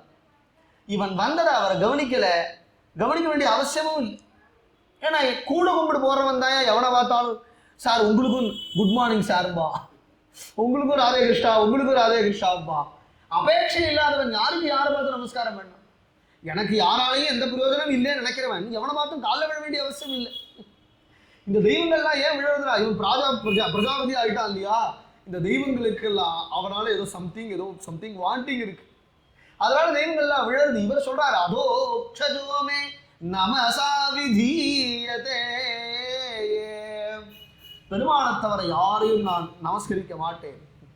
நமஸ்கரிக்கணும்னா மரியாதைன்றது ஹிருதயத்துல இருந்தாதான், இருந்தா போதும், வெளியில காட்டணுங்கிற அவசியம். வெளியில கூட கும்பிடு போட்டுட்டு உள்ள வந்தாயா இந்த மேனேஜர் பிராணனை வாங்குறது, சார் உங்களை மாதிரி உண்டா சார், உங்களாலதான் சார் சௌக்கியமா இருக்கேன்னு வாயால சொல்லிவிட்டு பயத்தேறியும் எப்படா இவன் ஒழிவா அப்படிங்கிறத விட மனசார பாராட்டிட்டு வெளியில நடிக்காம இருக்கிறதே மேல். பரமேஸ்வரன் அப்படிதான் உட்கார்ந்து இருந்தா, இவனுக்கு வந்துதே பார்க்கணும் கோபம். நான் ஒருத்தன் வரும் பொழுது என்னை பார்த்து எழுந்துக்கல, என்ன திமிர் இருக்கா. உடனே அந்த சபையில பேச ஆரம்பிச்சான், நாக்ஞானாத்து நச்சமத்சராது, நான் அஜ்ஞானத்தினாலேயோ இல்லை யார் மேல இருக்கக்கூடிய ஒரு பொறாமையினாலேயோ நான் இப்ப பேச ஆரம்பிக்கல. அவன் பேசுறதை கேட்டாலே பரமேஸ்வரன் எவ்வளவு பொறாமை இருக்குன்னு தெரிய போறது. பேச்சுக்கு சும்மா இந்த ஆரம்பிக்கும் பொழுது இந்த பேச்செல்லாம் எப்படி இருக்கும் தெரியுமோ, அந்த பேச்செல்லாம் பேப்பரை எழுதி வச்சுன்னு பேசுவா, புஸ்தகத்துல எழுதி வச்சுன்னு பேசுவான். தமிழ் தான் எழுதிருப்பான், அதுவும் படிக்க தெரியாது. தமிழ் தமிழ் தமிழும்பா, தமிழ் தமிழ் தமிழ் தமிழ் அப்படின்பா. ஒரு தேவாரம் ஒன்று பாடு, ஒரு ஒரு தேவா தமிழ்னா இவன் பேசுறதே தமிழ் கிடையாது. தமிழ்மா ஒன்று பாடு, ஒரு திருக்குறள் ஒன்று சொல்லுன்னா கற்க கற்க கற்க அப்படின்மா. முதல் திருக்குறளே தெரியாது, கேட்டா தமிழ்மா. அதை போல இவன் பேச ஆரம்பிக்கும் பொழுதே யார்கிட்டையும் எனக்கு பொறாம கிடையாது அப்படின்னு ஆரம்பிச்சு பரமேஸ்வரனை அந்த சபையில அத்தானா பேர் முன்னாடியும் அவரை ரொம்ப கீழ்த்தரமா வைக்கிறான். தஸ்மை உன்மாதனாதாயே அயம் தூ லோகபாலானாம் யசோக்னா நிரமத்ரபகா சத்பிராச்சரித பந்தாக ஏழு ஸ்தப்தேன தூஷிதா லுப்தக்ரியாயா சுச்சயே மானினே பின்னசே தவே அனிச்சன் அப்யதாம்பானாம் சூத்ரா ஏவ உஷதீங்கிரம் பிரேதாவாசேஷு கோரேஷு பிரேதைஹி பூதகணைர்வృతः அடதீஹி உன்மத்தவத் நக்னஹ முக்தகே யுக்தகேஷஹ ஹசன்ருதம் சிதா பஸ்ம கிருதஸ்நானஹ பிரேதஸ்ரங்கிரஸ்திபூஷணஹ சிவாபதேஷோ ஹ்யசிவஹ மத்தோ மத்த ஜனப்ரியஹ பதிஹி பிரமத பூதானாம் தமோ மாத்ராத்மகாத்மனாம் அயம் தூ லோகபாலானாம். எவன்டா இவனை இங்க கூப்பிட்டது? இவனுக்கு யார் மரியாதை கொடுத்து உள்ள அழைச்சது? யசோக்னஹா நிரபத்ரபஹா. கூப்பிடாத இடத்துல இவனே வந்து உட்கார்ந்து இருக்கிறானே, வெக்கம் கட்டவன். பரமேஸ்வரன் அப்படி வையனா. நிரபத்ரபகா சத்பிராச்சரித பந்தாக ஏன ஸ்தப்தேன தூஷிதகாய லுப்தக்ரியாயே. ஒரு சஞ்சாவந்தனம் கூட பண்றது இல்லை, ஒரு கர்மா பண்றதுக்கு துப்பு இல்லை, ஒரு ஸ்நானம் கூட பண்றது இல்லை. அசுச்சையே மானினே பின்னசே தவே பிரேதாவாசேஷு. சரி, இருக்கிற இடமாவது ஒரு உருப்படியான இடமாடா அப்படின்னு கேட்டா போய் ஸ்மசானத்துல போய் உட்காந்துருக்கான். ஸ்மசானத்துல போய் எவன்டா உட்காருவான்? எந்த பித்துக்குடி உட்காருவான்? ஏன்னா பைத்தியத்துக்கு கூட ஸ்மசானம் நான் பயமா இருக்குமே. இதை பைத்தியன்னு சொல்றதா என்னன்னு சொல்றதா? அதான் பித்தா பிறை சூடி எடுத்த எப்படியே பித்தா என்ன. இவர் பைத்தியன்னு கூட சொல்ல முடியாது போட்டிருக்க இவரை. பிரேதபூ பூதகணை விருத்தா. இவர் சுற்றி இருக்கிறதாவது ஏதாவது ஒன்று உருப்படியான்னு பார்த்தா யாரை பார்த்தாலும் உருப்படியா இல்லை. யாரை பார்த்தாலும் தூக்க வர மாட்டேங்கிறது. பூதகணங்கள் தான் இவரை சுத்திண்டி எல்லாம் தலைவிதி கோலமா ஆடின்னு இருக்கு. அடதி உன்மத்தவத் நக்னஹா யுக்தகேஷஹா ஹசன்னி ருதன்னி. உடம்பு பூரா செத்த பணத்தினுடைய சாம்பலை பூசின்னு இருக்கிறான். சிதா பஸ்ம கிருதஸ்நானஹா. மாலையாவது ஏதாவது நல்ல மாலை போட்டுண்டானா? எலும்பு தோள மாலையை எலும்புகளை மாலையா போட்டுன்னு இருக்கான். கையில ஏதாவது பிக்ஷா பாத்திரம் தான் எடுக்கிறாரேன்னு நினைச்சா பிரம்மதேவனுடைய மண்டையை உடைச்சு அந்த மண்டையில இருக்கிற கபாலத்தை வச்சுட்டு பிச்சை எடுக்க போறாருனா, பிச்சை எடுக்க தாருகாவனத்துல போனாராம் பரமேஸ்வரன். ஸ்காந்தத்துல சொல்ற அவர் போட்டு இருக்கிற மாலை. இதெல்லாம் சொல்றேனே, இதெல்லாம் சொல்றோமே காரணம் இருக்கு. தலையோ ஜட்டாபாரம், எப்ப பார்த்தாலும் தலையிலேருந்து எப்ப பார்த்தாலும் தண்ணி ஒன்று ஒழுகிட்டே இருக்கு. கங்கை கங்கை கங்கை கங்கைன்னு உடம்பு பூரா சாம்பலை பூசின்னு இருக்கிறார். மண்டவோட எடுத்துல மாலையா போட்டு இருக்கிறார். கையில மண்டவோட வச்சுட்டு இருக்கிறார். எல்லார் ஆத்துலையும் தாருகாவனம் அப்படின்னு சொல்லக்கூடிய அந்த இடத்துல நிறைய யஜ்ய தீட்சிதர்கள்லாம் யாகம் பண்ணி கொண்டு இருக்கிறா. யஜ்யவக்திகள்லாம் இருக்கா. அவருடைய கிரகம் வாசல்ல போய் பவதி பிக்ஷாந்தேகின்னு கேட்கும் பொழுது அவள்லாம் இவருடைய அழகுல மயங்கி பிக்ஷை போட்டு அவர் பிக்ஷை வாங்கிட்டு போகும் பொழுது தன்னை மறந்து அவர்கள்லாம் அவர் பின்னாடி போறான்னு சரித்திரம் புராணம் சொல்றது. இதெல்லாம் தத்துவார்த்தம் இருக்கு. இவன் வெய்யறான். ஒன்னாவது உருப்படியா அவருக்கு? படிப்பும் உருப்படி இல்லை, கர்மாவும் உருப்படி இல்லை, அழகும் உருப்படி இல்லை, இருக்கிற இடமும் உருப்படி இல்லை, ஒன்றும் உருப்படி இல்லை.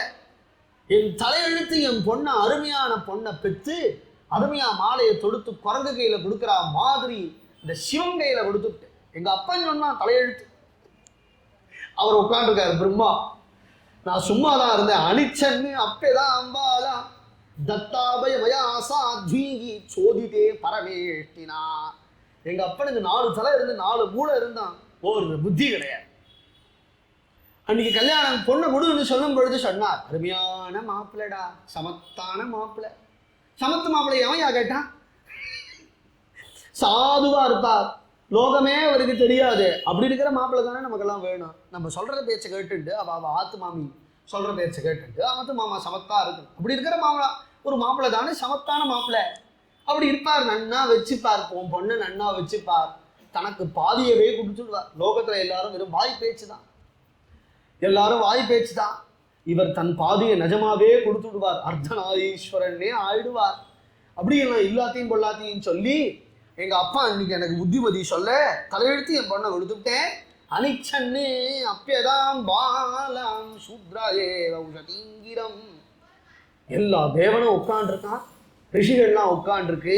ஒருத்தராவது எழுந்து, அடே தக்ஷா, பரமேஸ்வரன் பேசாது, உன் நாக்கு அழுகிடும் அயோக்கிய பயலே சொல்லணும் இல்லையா? ஒருத்தனும் சொல்லலை. ஏன்னா எத்தையாவது சொன்னான்னா சம்பாவனை கொடுக்க மாட்டான், சம்பாவனை கொடுக்க மாட்டான்னா தக்ஷா. அப்புறம் இவெல்லாம் மெனக்கட்டு என்னத்துக்கு யாகம் பண்ணுறது? இதுக்காக சம்பாவனை கொடுக்குறேன்னா என்னத்துக்கு யாகம் பண்ணுறது? யாகம் பண்ணணுமா வேண்டாமா? சம்பாவனை வேணுமா வேண்டாமா? வாயை மூடிட்டு உட்காந்துருக்கான்.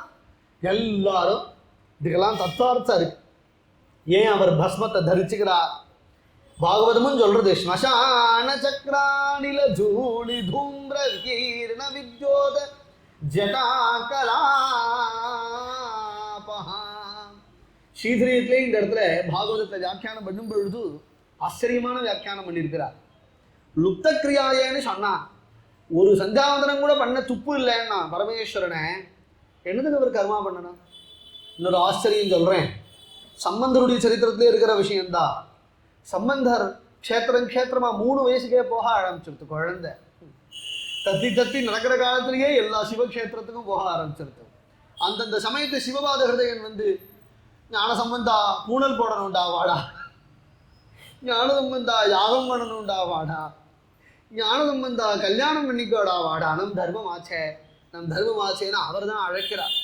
இவருக்கு அந்த ஞாபகம் இல்லை. ஏன்னா நீ கர்மாக்கள்லாம் பண்ணி எந்த பரிபக்வத்தை அடையிடுமோ அந்த பரிபக்வம் பிறந்ததுலேருந்தே இருக்கு. ஞானம் வர பரியந்தம் தானே. எஸ் ஆத்மனதிரேவஸ்யாது ஆத்ம திருப்தஸ்ச மாணவஹா ஆத்மன்யேவ சந்துஷ்டா தஸ்ய காரியம் ந வித்யதே. கீதாச்சாரியன் கீதையில பகவான் சொல். பிரம்மஜானிகளா போயிட்டு வாழ சந்தியாவந்தனம் பண்ணலன்னு நீ கேட்ப, சன்னியாசிகளை பார்த்து கேட்பையான சந்தியாவந்தனம் பண்ணலன்னு? ஏன்னா அவ ஞானிகளா போயாச்சு.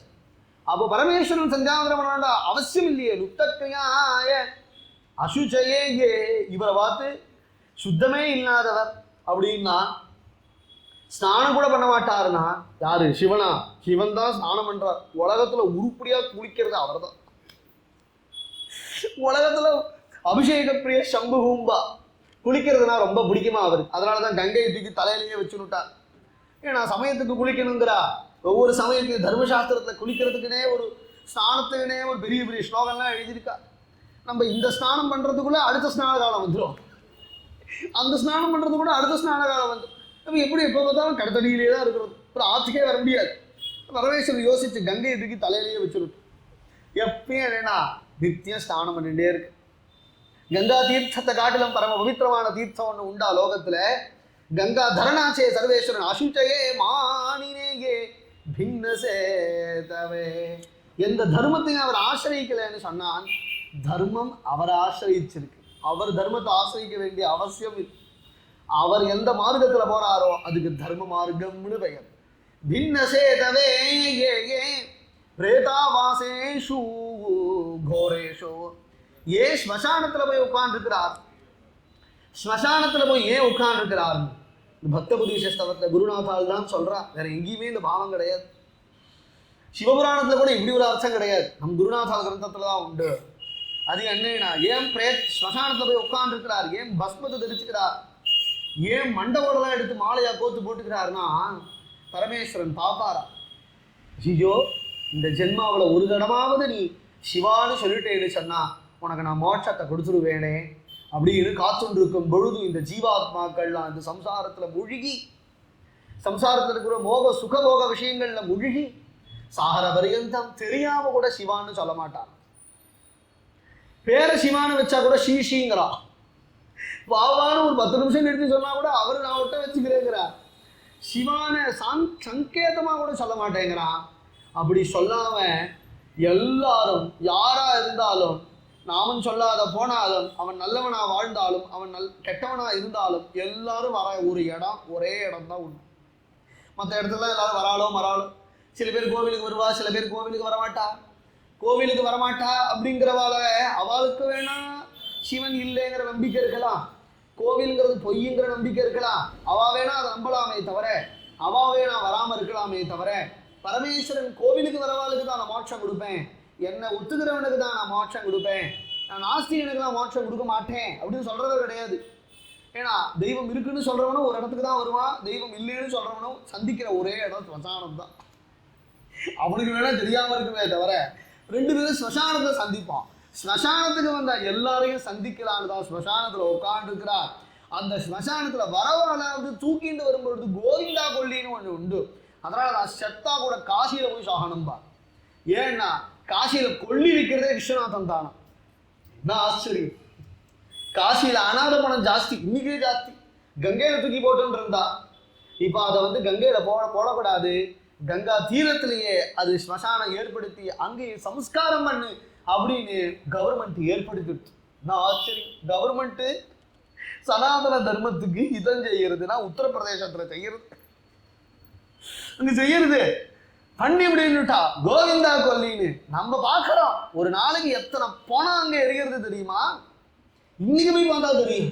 காசியில எல்லாரும் காதுலையும் செத்த பணம் காதுல போய் பரமேஸ்வரன் ராம நாம தாரக மந்திரத்தை உபதேசம் பண்றார்.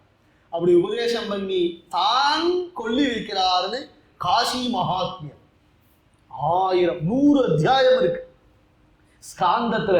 காசி கஷேத்திரத்தை பத்தின மகாத்மே 100 அத்தியாயம். ஆச்சரியம். ஸ்தல புராணம் சொல்றது காசி மகாத்மியத்தை பத்தி. அப்படி பரமேஸ்வரன் ஸ்மசானத்துல போய் உட்கார்ந்துண்டு இதை ஒரு வியாஜமா வச்சுண்டு அவன் என் கோவிலுக்கு வராத போனாலும் ஸ்மசானத்துக்கு வருவான் இல்லையா, அதனால நான் ஸ்மசானத்திலையும் இருப்பேன். ஸ்மசானத்துல இருந்து அவன் காதுல நாம தாரகத்தை உபதேசம் பண்ணி அவன் பஸ்மமா ஆனதும் அவன் பஸ்மத்தை எடுத்து தன் மேல பூசிக்கிறார். ஏன்னா இவ சிவ சம்பந்தம் கிடைச்சிடுது இல்லையா, அந்த பிரேதத்துக்கு கிடைச்சிடுது, அந்த ஜீவாத்மாவுக்கு கிடைச்சுடுத்து. இதை காரணமா வச்சுட்டு அவனுக்கு மோட்சம் கொடுத்தோம். இல்லாத போனா எத்தனை ஜென்மம் ஆனா அவன் நாமா சொன்னாதான் நான் மோட்சம் கொடுப்பேன், அதுக்கு நான் தயார். ஆனா அவன் நாமா சொல்ல தயாரா இல்லையே, நாம பக்தி பண்ண தயாரா இல்லையே, நாம் ஞான சம்பந்தனா ஆக தயாரா இல்லையே. அதனால பரமேஸ்வரன் தயாராகிட்டார். என்னன்னா நான் கிருபாமூர்த்தி ஆயிடுறேங்க, நீ இறங்கி வர வேண்டாண்டா, நான் இறங்கி வரேன். எங்க வரைக்கும் வருவேனா? நான் ஸ்மசான பரியந்தம் வருவேன். ஸ்மசான பரியந்தம் வந்து நீ எரிஞ்சு பஸ்மமானதோ எலும்பெல்லாம் எடுத்து தொடுத்து மாலையா போட்டு உன் சரீரம் பொசுங்கினதா அதை எடுத்து விபூதியாலா இட்டுண்டு இதை வியாதமா வச்சுண்டு என்னோட இவன் சம்பந்தப்பட்டான்னு வச்சுண்டு அவன் அப்படியே கைலாசம் அழிச்சுன்னு. இதுக்குதான் ஸ்மசானத்துல இருக்கிறார். இல்லாத போனா என்னதுக்கு அவர் விபூதியை தெரிச்சுண்டு? அவருக்கு அது அவசியம் இல்லைங்க.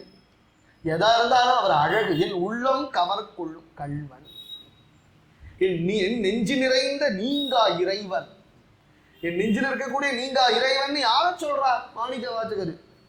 இந்த ஸ்மசானத்துல இருக்கிற இவரைத்தான் சொல்றார். அவர் சுந்தரனை சொல்லல, சுந்தரனாகவும் இருப்பார். ஸ்மசானத்திலையும் போய் உட்கார். இதெல்லாம் தக்ஷனுக்கு தெரியுமா? ஏன்னா தக்ஷனுக்கு பக்தபுரீஷஸ்தவம் இல்லையே. அவனுக்கு பக்தபுரீஷஸ்தவன்னு ஒரு கிரந்தம் கிடைச்சிருந்தா தக்ஷனுக்கு தெரியும். அவனுக்கு தெரியல. யாரும் அவனுக்கு புத்திமதி சொல்லவும் ஆள் இல்லை. பரமேஸ்வரனை பார்த்து தகாத வார்த்தைகளை சொல்லி திட்டினான்.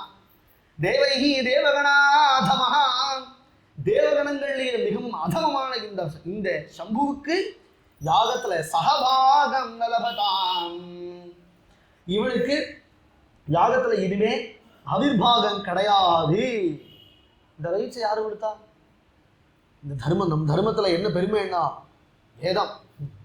இந்த வேதத்தை தொடர உரிமையை யாருக்குமே தெய்வம் கொடுத்தது. தெய்வமே மாத்தாது வேதத்தை, தெய்வமே மாத்தாது, நிச்சயம் மாத்தாது. இவன் மாத்தி விட்டான்னா என்னன்னா ருத்ரனுக்கு அவிர்பாகம் கொடுக்கணுங்கிறது வேதம் சொல்றது. அந்த பக்கத்தை கட் பண்ணி எடுத்துட்டான், கிடையாதுட்டான். ருத்ரனுக்கு அவிர்பாகம் இவன் யாரு சொல்றதுக்கு? இவன் யாரு? இவன் பிரஜாபதியானா இவனுக்கு இந்த ரைட்ஸ் உண்டானே, இவனுக்கு இந்த ரைட்ஸ் உண்டானே. ஏன்னா சட்டத்தையே இன்னைக்கு திருத்தணும்னா எவ்வளவு கஷ்டம். நம்ம கிட்ட இருக்கிற சட்டத்தை திருத்தணும்னாலே எத்தனை பேர்கள் அதுக்கு முயற்சி பண்ணி இந்த சட்டத்தை மாத்தலாம். அது லோக ஜனங்களுக்கு எது சுகமாக இருக்குமோ அந்த சுகத்துக்கு தகுந்தாப்புல சட்டத்தை மாத்திரா. அதே நினைச்சா போனா வரவா புறவாள்லாம் செய்ய முடியாதுங்கிற பொழுது வேதங்கிறது எப்பேற்பட்டது அபூர்வ விஷயம். அந்த வேதத்துல பரமேஸ்வரனுக்கு அபிர்வாகம் கொடுக்கணும்னு இருக்கும் பொழுது ஸ்மார்த்த கர்மாலேயே நம்ம அபிர்வாகம் கொடுக்குறோம் இல்லையா? ருத்ரா ஸ்வாகான்னு கொடுக்குறோவா இல்லையா? நம்ம பண்ணக்கூடிய ஸ்மார்த்த கர்மாக்கள்லையே இப்போ யாகத்துல இனிமே சிவனுக்கு அபிர்வாகம் யாரும் கொடுக்காதீங்கோ, சகபாகம் நலபதாம் அப்படின்னு கட்டளை இட்டுட்டான். அவன் கட்டளை இட்டா சிவபக்தாளுக்கு பொறுக்குமா? உண்மையான பதிவிரதைக்கு தன் கணவனை யாராவது சாடினான்னு சொன்னா அது தாங்க. உண்மையான ஒரு பையனுக்கு தன் அப்பா தகப்பனையும் தன் தாயாரையும் யாராவது ஒருத்தன் திட்டினான், கடங்காரன் திட்டினான், நான் பிள்ளைக்கு தாங்காது. குருவை திட்டினான், நான் சிஷ்யனுக்கு தாங்காது. தெய்வத்தை திட்டினான், நான் பக்தனுக்கு தாங்காது. நந்திகேஸ்வரர் அங்கே தானே உட்காந்துருக்கிறார், அவர் தானே கூட வந்திருக்கிறார். எழுந்தோரே பார்க்கணும் அந்த சபையில நந்தி தட்சணை வாங்கணும்னு வாங்கிவிட்டார். புத்தியா பரா வித்யா இன்யா விஸ்மிருதாத்மே கதி பஜு ஸ்திரீகா மகா சோஸ்பதிதராம் தக்ஷாகா மஸ்தமுகா ஆசிராதே. தக்ஷகனை சபிச்சா, தக்ஷன் சபிச்சா இல்லையா சிவனை? தக்ஷனை சபிக்கிறா. அயோக்கியப்பேடா தக்ஷானி, காமியார்த்தமான கர்மாக்களை பண்ணி கொண்டு நான் தான் பரதெய்வன் நீ நினைச்சிட்டு இருக்கியா? நீ ஒரு கர்மடண்டா.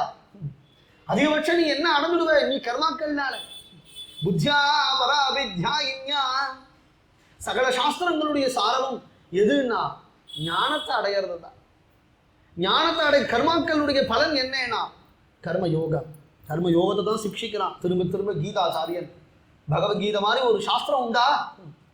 கீதையில கர்மண்யேவ அதிகாரஸ்தே மா பலேஷு கதாச்சனே மா கர்ம பல ஹேத்ருபூ மாதே சங்கோஸ்து கர்மணி எத் கரோஷி எதஷ்டாசி எத் ஜுஹோசி ததாசி எத் தத் குருஷ்வ மதர்ப்பணம் எத் தபஸ்ஸசி கௌந்தேயா தத் குருஷ்வமது. இதான் கர்ம யோகம்னு பேர். கர்ம யோகத்தை பகவான் சிக்ஷிக்கிறான். கர்மாவனுடைய பலன் கர்ம யோகம்தான், கர்வம் கிடையாது. இப்படி கர்வம் பிடிச்சு நீ அலையிறையே எந்த பரமேஸ்வரனே வேதம் முன்னாடியின் நமஹா பின்னாடியின் நமஹா முன்னாடியின் நமஹா நம சம்பவேச்ச மயோ பவேச்ச நம சங்கராய ச மயஸ்கராய ச நம சிவாய ச சிவதராய ச நம ஸ்தீர்த்தியாய ச. முன்னாடி ஒரு நமஹா போடுறது, பின்னாடி நாமத்துக்கு முன்னாடி ஒரு நமஹா பின்னாடி ஒரு நமஹா. என்ன ஆச்சரியம்! நமோ ஹிரண்யபாகவே அப்படின்னு ஆரம்பிச்சா ருத்ரம் வேதம் தானே அது. எந்த பரமேஸ்வரனை முன்னாடியும் பின்னாடியும் வேதமே நமஸ்காரம் பண்றதோ அந்த பரமேஸ்வரனையா நீ திட்டினே? மனுஷன் தலை இருந்து மனுஷன் நாக்க இருந்து நீ தெய்வம் இந்த பண்ணேன்னு சொன்னா மனுஷ நாக்கினுடைய பிரயோஜனம் திருவாச்சகம் பாடுறது தானே, தேவாரம் பாடுறது. அதுக்கு தானே இந்த நாக்க பகவான் கொடுத்துருக்கிறான், பேசுற நாக்க. இல்லைன்னா ஆடு நாக்கே போ, திங்கிறதுக்கு இந்த நாக்கு தேவைங்கிற அவசியம், சாப்பிட்றதுக்கு இந்த நாக்கு தான் வேணும். ஏன்னா ருச்சி இந்த நாக்குக்கு தான் தெரியும் நினைச்சுக்காதீங்க. மிருகத்துக்கும் ருச்சி தெரியும், மிருகங்களுடைய நாக்குக்கும் ருச்சி தெரியும். அந்த நாக்கே போருமே. பரமேஸ்வரன் திட்டுறதுக்கு எனக்கு எதுக்குப்பா சிரமப்பட்டுன்னு பாரத்தோட கர்வம் நிறைய தலையில ஏறெடுத்து அதனால தலை ரொம்ப பாரமா எடுத்து இந்த தலையை கழட்டி வச்சு விடுன்னுட்டார். தலையை கழட்டி வச்சுட்டா வேற தலை வேணுமே, நான் ஆட்டு தலையை வச்சுக்கோ. தக்ஷா பஸ்தமுகா அச்சிராத், ஆட்டுத்தலை உடையவனா பேடுவடா நீ அப்படி சபிச்சுட்டா. உடனே அங்க சாப தாபங்கள் நிறையா. தக்ஷன் கோஷ்டியில இருக்கிறவாள்லாம் சிவகோஷ்டியில இருக்கிறவாளை சபிக்க, சிவகோஷ்டியில இருக்கிறவாள் தக்ஷன் கோஷ்டியை சபிக்க. பரமேஸ்வரன் பார்த்தார், இனிமே நாம் இங்க இருக்கலாகாது, இங்க இருக்கக்கூடாது. ஏன்னா நம் நிமித்தமா தானே இங்க இவ்வளவு சண்டை. என்ன கண்டா தானே அவனுக்கு பிடிக்கல, நான் வந்தது தானே அவனுக்கு பிடிக்கல, நான் இனிமே வரல. என்ன குணம் பத்தேடா சர்வேஸ்வரோட திரிசூலத்தை எடுத்து பிரயோகம் பண்ண முடியும், அவசியம் இல்லைன்னு நினைக்கிறா. ஏன்னா அவன் திட்டுறது என்னதான், என் சரீரம் தானே திட்டுறா, என்ன திட்டலையே நினைக்கிறார். இதுதான் ஞானியினுடைய அழகு. ஞானிகளுக்கு தானே அழகு. அது கிளம்பி போயிட்டா. ஆத்துக்கு வந்ததா தாட்சாயணி, உங்க அப்பா என்ன பண்ணா தெரியுமா? என் மானத்தை வாங்கிட்டாண்டி உங்க அப்பா. இப்படிதானே லோகத்தில் இருக்கிற எல்லா மாப்பிள்ளையும் பேசுவான்.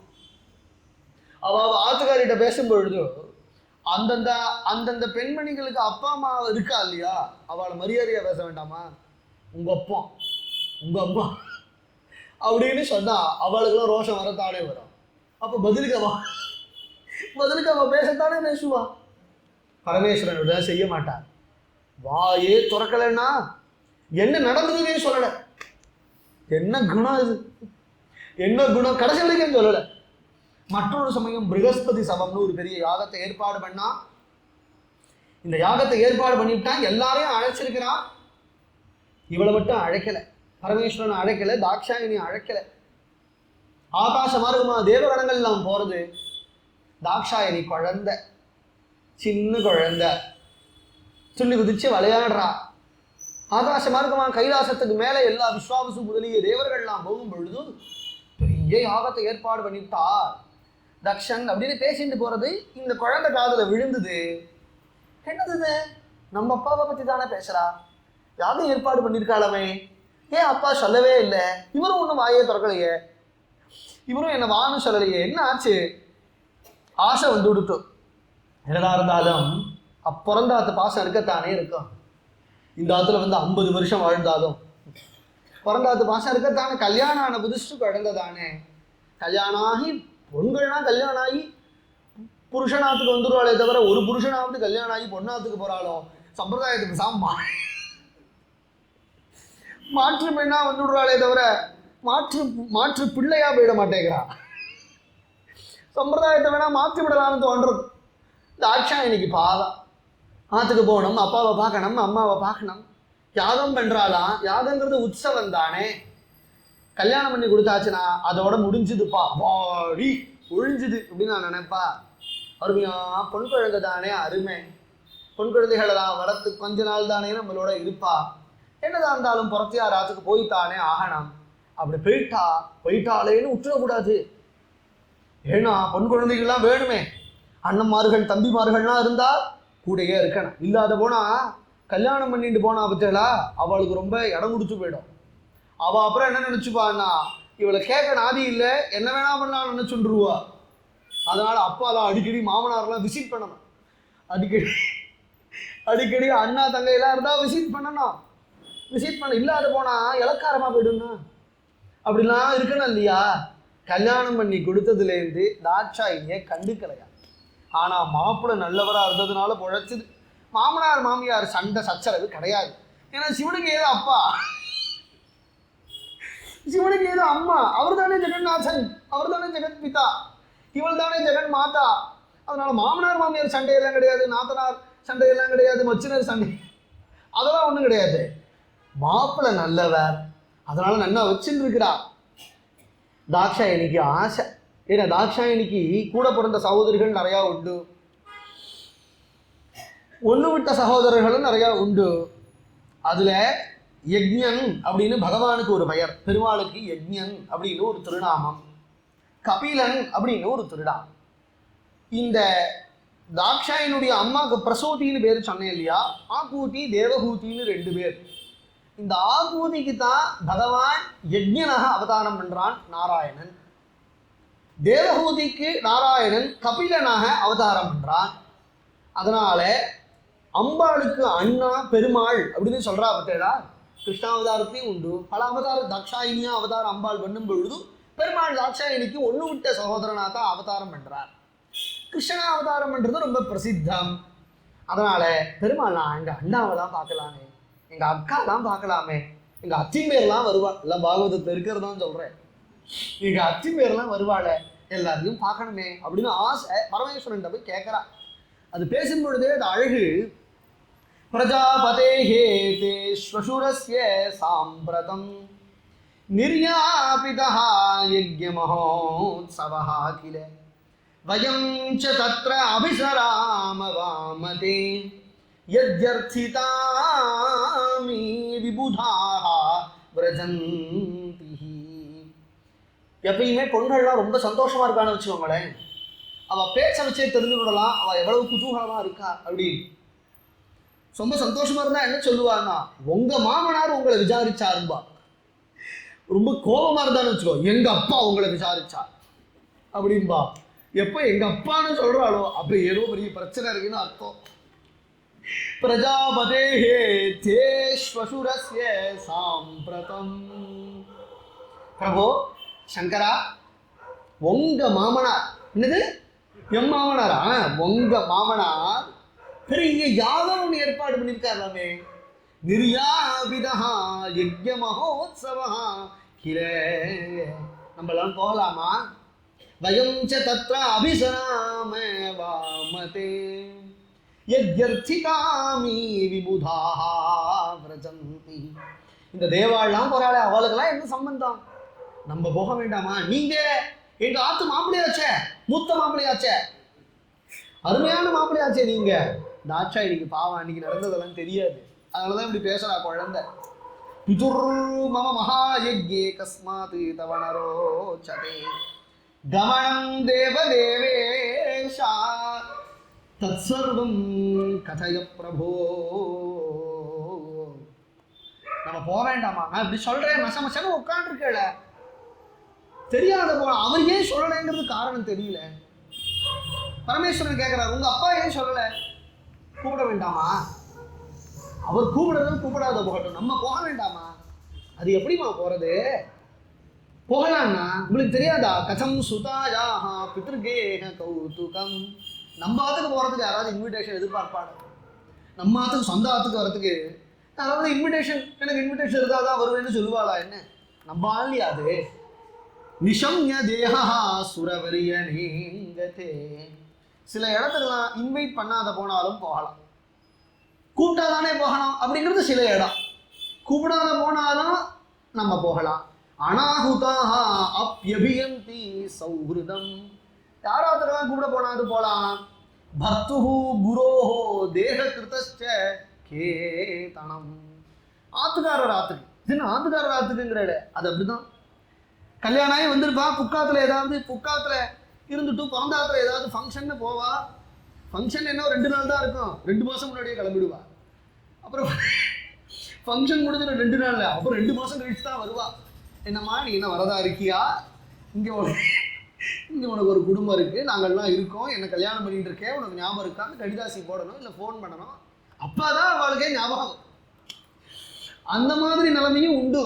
அப்போ இன்வைட் பண்ணணும்னு அவசியம் இல்லை, நம்ம ஆண்டானே வரலாம். பர்த்துஹு குருநாதருடைய கிரகம். நமக்கு ஒரு குரு இருக்கார் அப்படின்னு சொன்னால் அந்த குரு நம்மளை அழைச்சாதான் போகணுங்கிறது அவசியம் இல்லை. அந்த குருநாதன் ஆற்றுல ஏதாவது ஒரு உற்சவம்னா அதை அழைக்காத போனாலும் நம்ம போகலாம். அப்புறம் தேக கிருதஸ்ச கேதனம், பந்துக்களுடைய கிரகம். அவள் ஆற்றுல ஏதாவது ஒரு ஃபங்க்ஷன், ஏதாவது கல்யாண கார்த்தினா நம்ம போகணும், கூப்பிடாத போனாலும் போகணும்.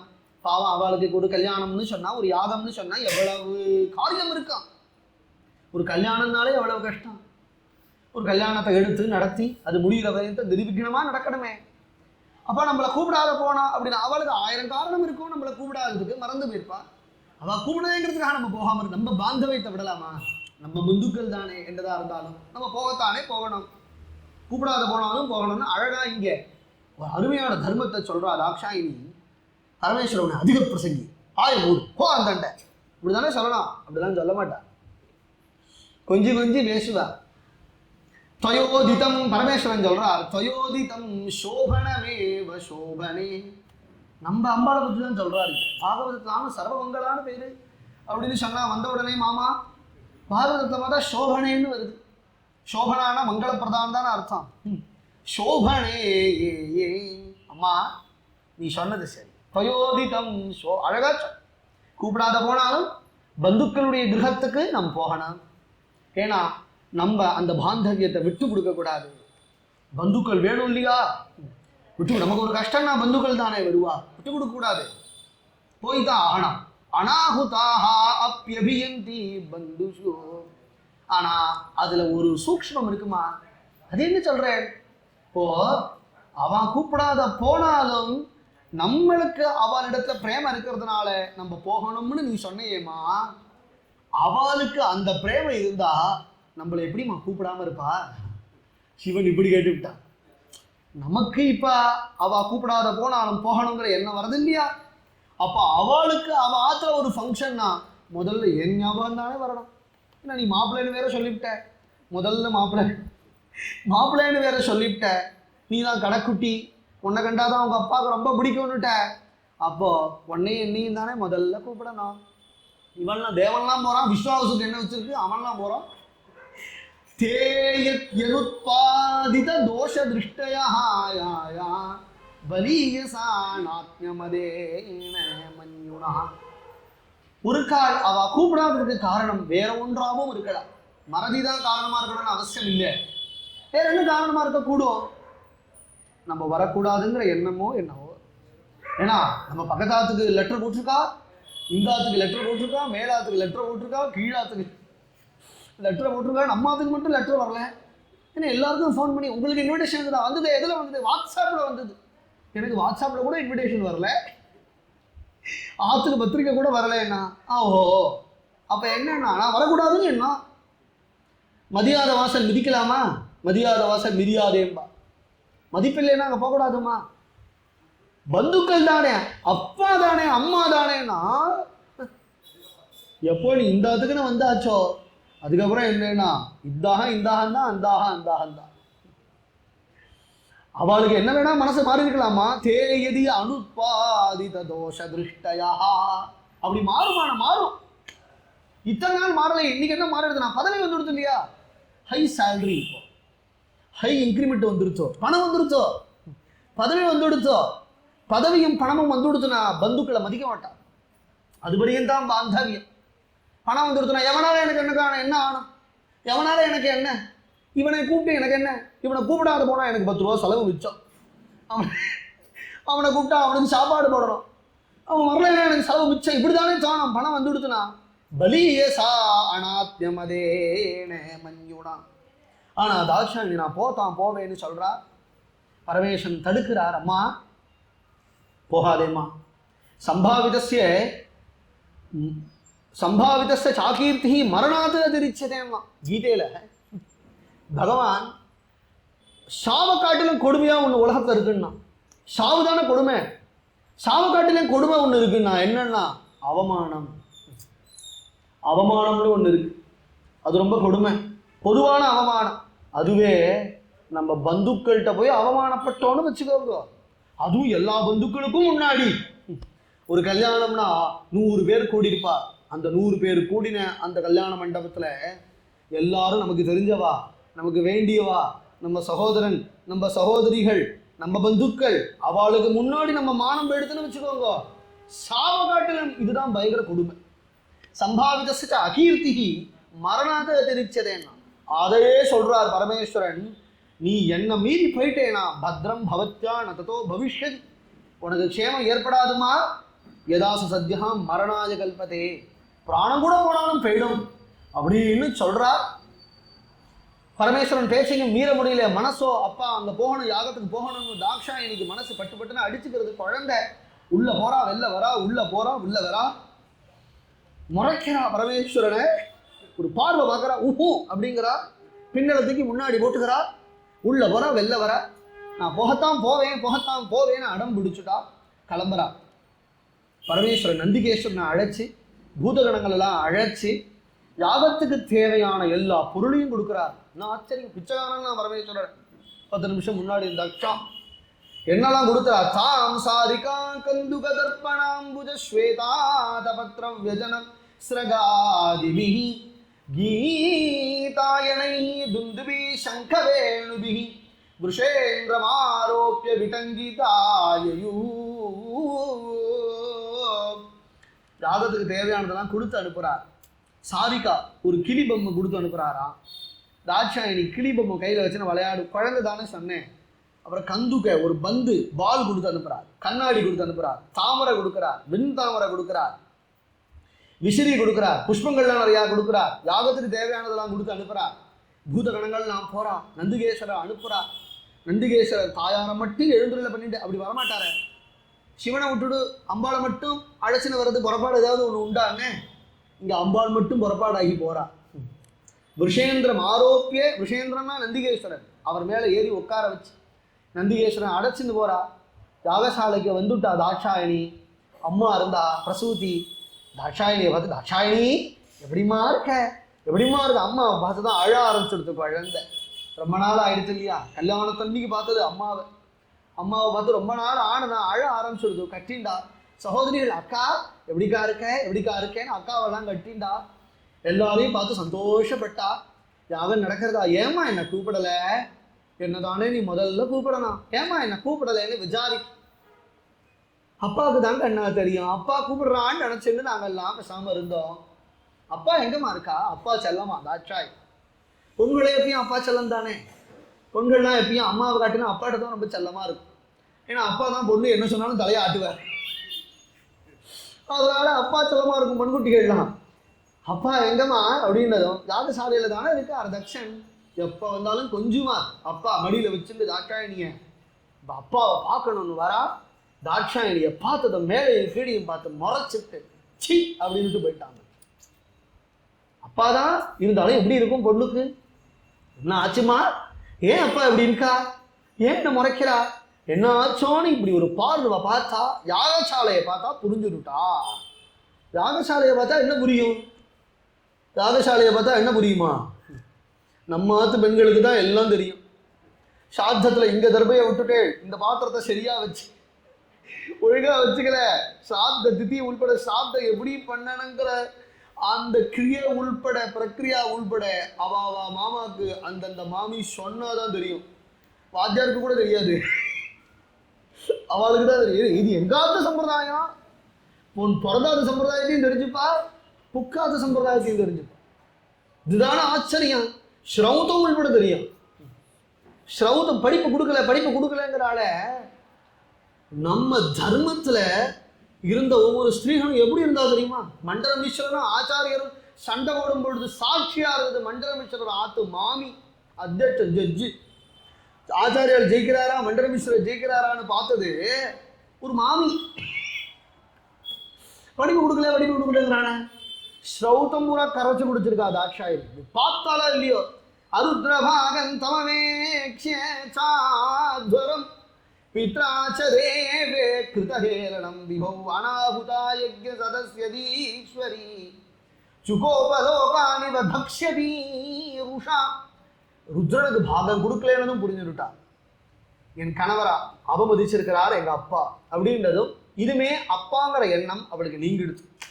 பார்த்தா எப்பேற்பட்ட பிரபு, அவரை நீ அவமானப்படுத்துறியாப்பா, எப்பேற்பட்டவன், சிவன்கிற நாமத்துக்கு ஒரு ஈடு உண்டா லோகத்துல, சிவநாமத்துக்கு ஈடு உண்டா.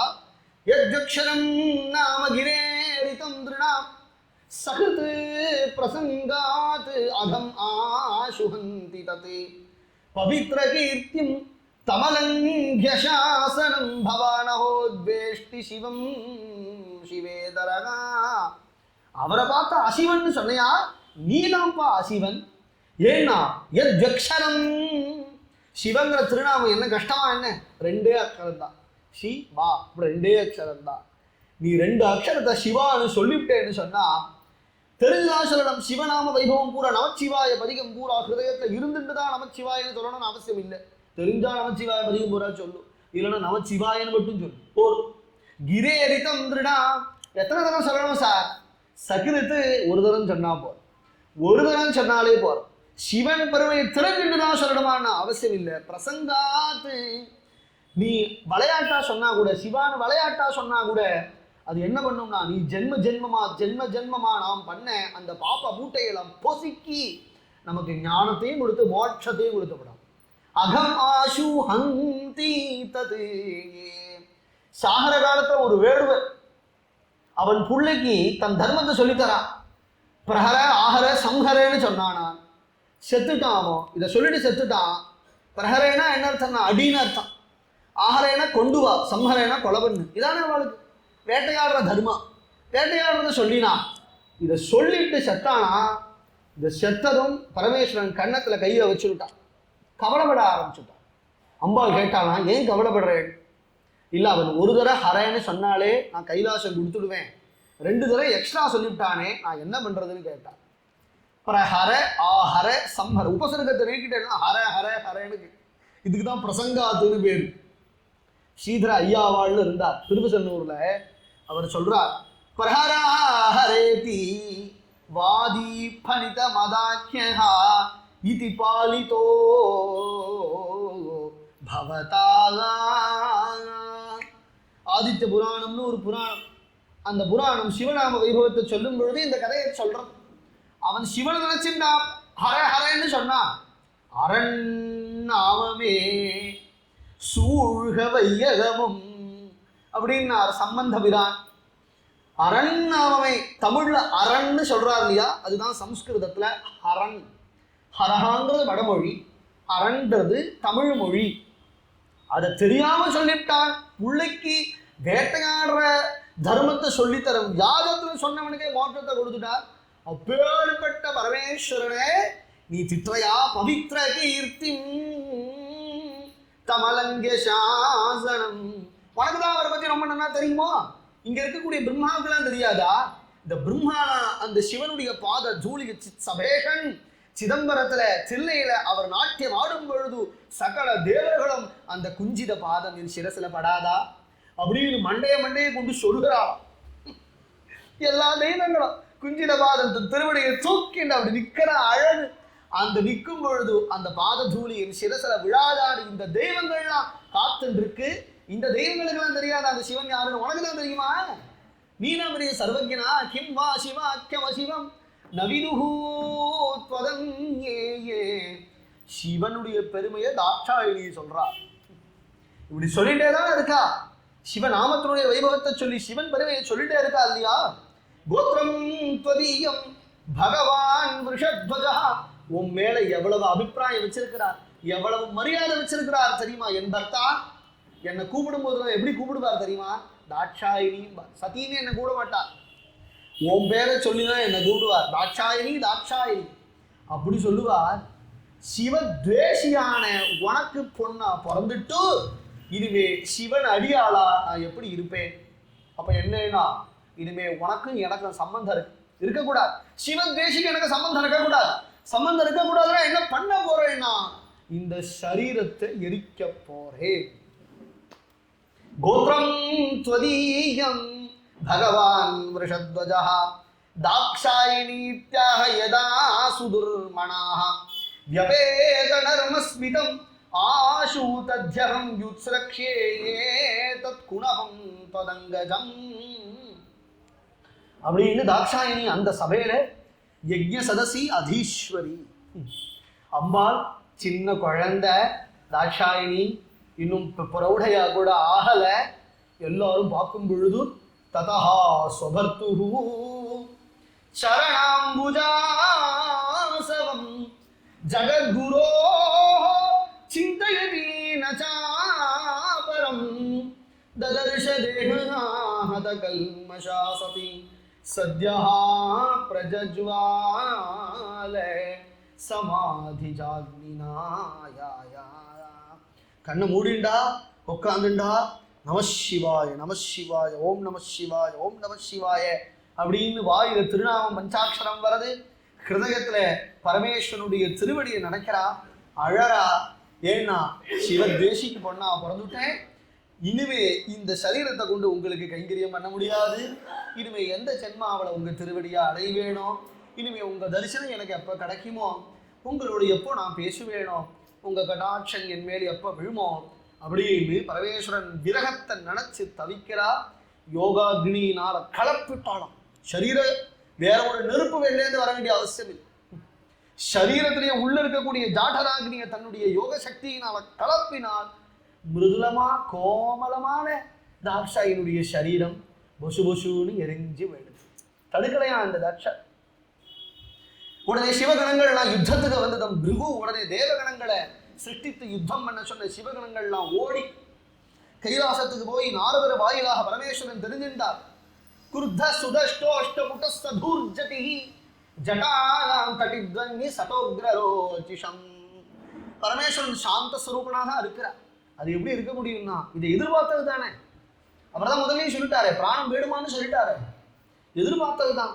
நாரதர் வந்து சொன்னா, இருந்தாலும் இது அநியாயம் இல்லையா? தாக்ஷாயினி உங்கள் மனைவி, உங்கள் பக்த, ரெண்டு பாந்தவியம் இருக்கு தாக்ஷாயினிக்கு. மனைவின்னு ஒரு பாந்தவியம் இருக்கு, அடியாளுன்னு ஒரு பாந்தவியம் இருக்கு. மனைவிங்கிறதுக்காக நீங்க காப்பாற்றணும், உங்கள் பக்தைங்கிறதுக்காக அவளை நீங்க காப்பாற்றணும், அவளை ஏற்றுக்கணும். போயிட்டால என்ன பண்றதுன்னா அவளை அநியாயமா கொலை பண்ணானே அவன், தடுக்கணும் இல்லையா? பெத்த அப்பன் பொண்ணு சாகும் பொழுது சாகட்டோன்னு விடலாமா? அவன் செய்த அநியாயத்துக்கு நீங்க தண்டனை கொடுக்கணும். கொலைக்கு எது தண்டனைனா கொலைதான். உடனே பரமேஸ்வரன் தன்னுடைய ஜிடாபாரத்தை அப்படி எடுத்து இப்படி போத்தாரோ வீரபத்ரன்னு கிளம்பிடான். உடனே வீரபத்ரன் சகல பூதகணங்களை அழைச்சு கொண்டு யஜ்ஞசாலையில போய் பெரிய யுத்தம்.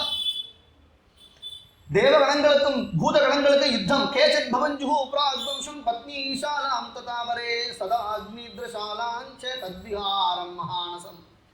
பயங்கர யுத்தம். பிருகுன்னு ஒரு மகரிஷி இந்த தக்ஷன் பரமேஸ்வரனை திட்டும் பொழுது தாடியை தடவி தடவி சிரிச்சார். வீரபத்ரன் போய் தாடியை தானே காட்டுறேன்,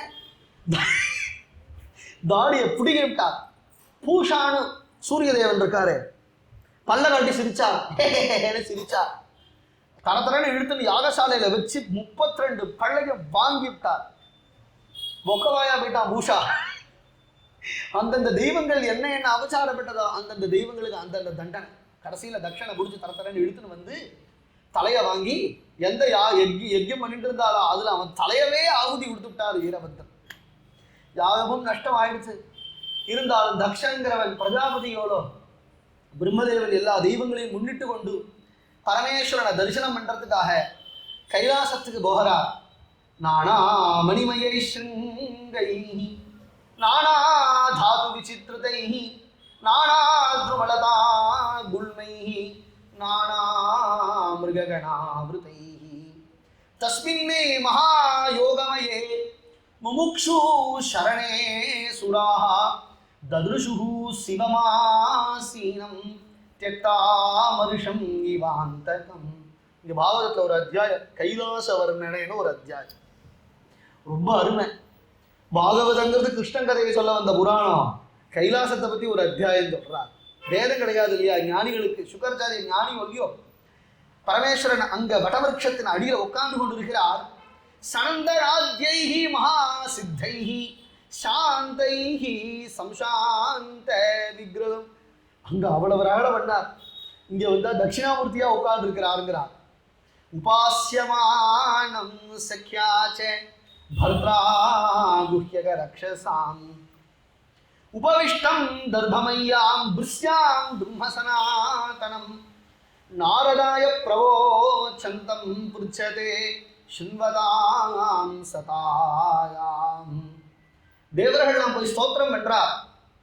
பண்ணின் இசையாகி நின்றாய் போற்றி பாவிப்பார் பாவம் அறுப்பாய் போற்றி எண்ணும் எழுத்தும் சொல்லானாய் போற்றி என் சிந்தை நீங்கா இறைவா போற்றி இன்னும் நிழலும் நீயானாய் போற்றி மேலவர்க்கும் மேலாகி நின்றாய் போற்றி கண்ணின் மணியாய்.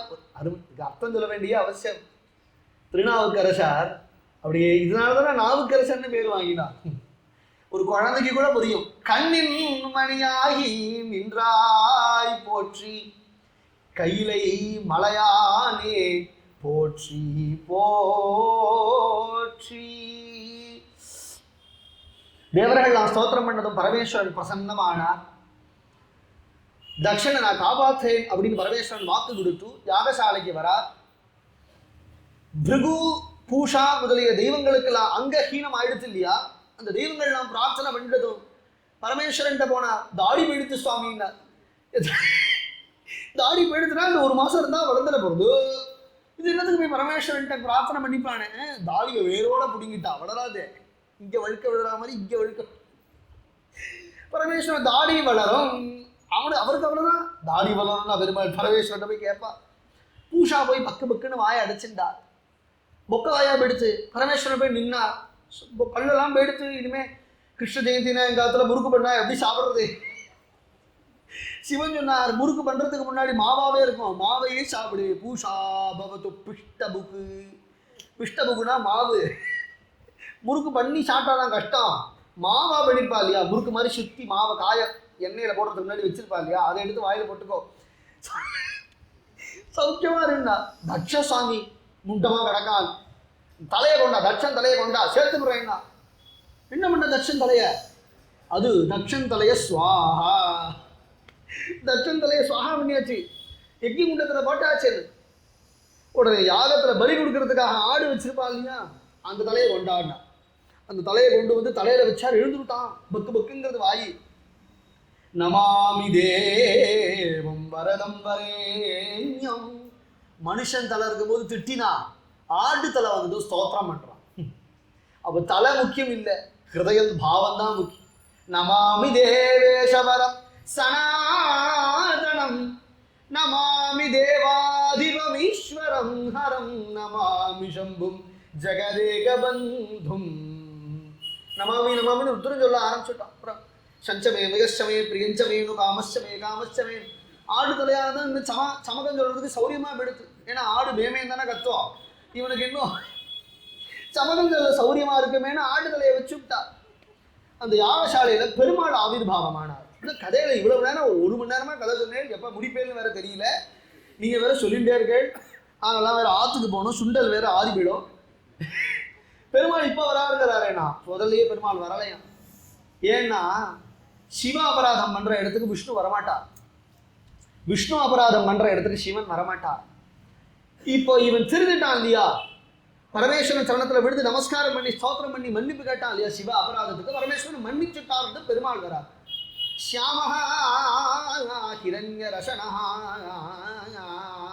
अर्ककिरीटजुष्टः नीरालकभ्रमरमण्डित कुण्डलास्यः कम्बोब्जचक्रवरशाप गदासि चर्म व्यग्रैः हिरण्मयभुजैः इव कर्णिकारः. பெருமாள் வந்ததும் பெருமாளையும் நமஸ்காரம் பண்ணி எல்லா தெய்வங்களும் ஸ்தோத்திரம் பண்ணிட்டு பகவான் சொன்னான், அகம் பிரம்மாச்ச சர்வஸ்ச ஜகதः காரணம் பரம் ஆத்மேஸ்வர உபத்ரஷ்டா ஸ்வயந்திருக்கு அவிசேஷணஹாய. எனக்கோ பிரம்மாவுக்கோ விஷ்ணுவுக்கோ பேதம் கிடையாது, நாங்கள் மும்மூர்த்திகளும் ஒருவர்கள் தான். எங்களிடத்துல எவன் பேதத்தை பாராட்டி கொண்டு சிவபக்தனாக இருந்து விஷ்ணு துவேஷம் பண்ணாலோ, விஷ்ணு பக்தனாக இருந்து சிவத்வேஷம் பண்ணாலோ 2 பேரும் நரகத்துக்கு செல்வார்கள். மத்பக்த சங்கரத்வேஷி மத்வேஷி சங்கரப்பிரியா உபௌதோ நரகையாதா யாவச்சந்திர திவாகரம் அப்படின்னு தக்ஷனுக்கு நீ சிவத்வேஷம் பண்ணாதே, சிவ அபராதம் படாதே, பரமேஸ்வரனை காட்டிலும் ஒரு கிருபாலு கிடையாது. நீ நமச்சிவாயம் அப்படிங்கிற பஞ்சாட்சரத்தை நீ பஞ்சாட்சர ஜபமா எடுத்துட்டு நான் ஜெயிக்கணும்னு அவசியம் இல்லை. குழந்தை ஸ்பஷ்டமே இல்லாமல் நமச்சிவாயே சிவாயேன்னு சொன்னா கூட பரமேஸ்வரன் பிரசன்னம் ஆயிடுவார். பேர்பட்ட பரம கிருபாலு அப்படின்னு பரமேஸ்வரனுடைய மகாத்மியங்கள்லாம் விஷ்ணுவே சொல்லி தக்ஷனுக்கு புத்திமதி சொல்லி அந்த நின்று போன யாகத்தை நடத்தி வைத்தார்கள். தக்ஷ யஜ்யம் அப்படிங்கிற பெரிய யாகம் நல்லபடியாக நடந்தது. தாக்ஷாயினி போனது தானே. பரமேஸ்வரன் கைலாசத்துல தாக்ஷாயினி இல்லாம தவிக்கிறார். பரமேஸ்வரனுக்கும் பிரேமம் இருக்கத்தானே இருக்க, பரமேஸ்வரனும் தன் பக்தர்கள்ட்ட பாசத்தை காட்டத்தானே காட்டுவார். தாக்ஷாயினி இல்லாம தவிக்கிறார். தாக்ஷாயினி தான் ஹிமவான் அப்படின்னு சொல்லக்கூடிய பர்வதராஜனுக்கும் மேனான்னு சொல்லக்கூடிய தேவிக்கும் பார்வதியாக அவதாரம் பண்ணி பரமேஸ்வரனை விவாகம் பண்ணி கொண்டாள் அப்படிங்கிற மேல் தொடர்ந்து கதை. நாளைக்கு பார்வதி கல்யாணம் அப்படிங்கிற அருமையான கதை. ஹர ஹர நம பார்வதி பதையே. ஹரே ராம ராம ராம ஹரே ஹரே, ஹரே கிருஷ்ண கிருஷ்ண கிருஷ்ண ஹரே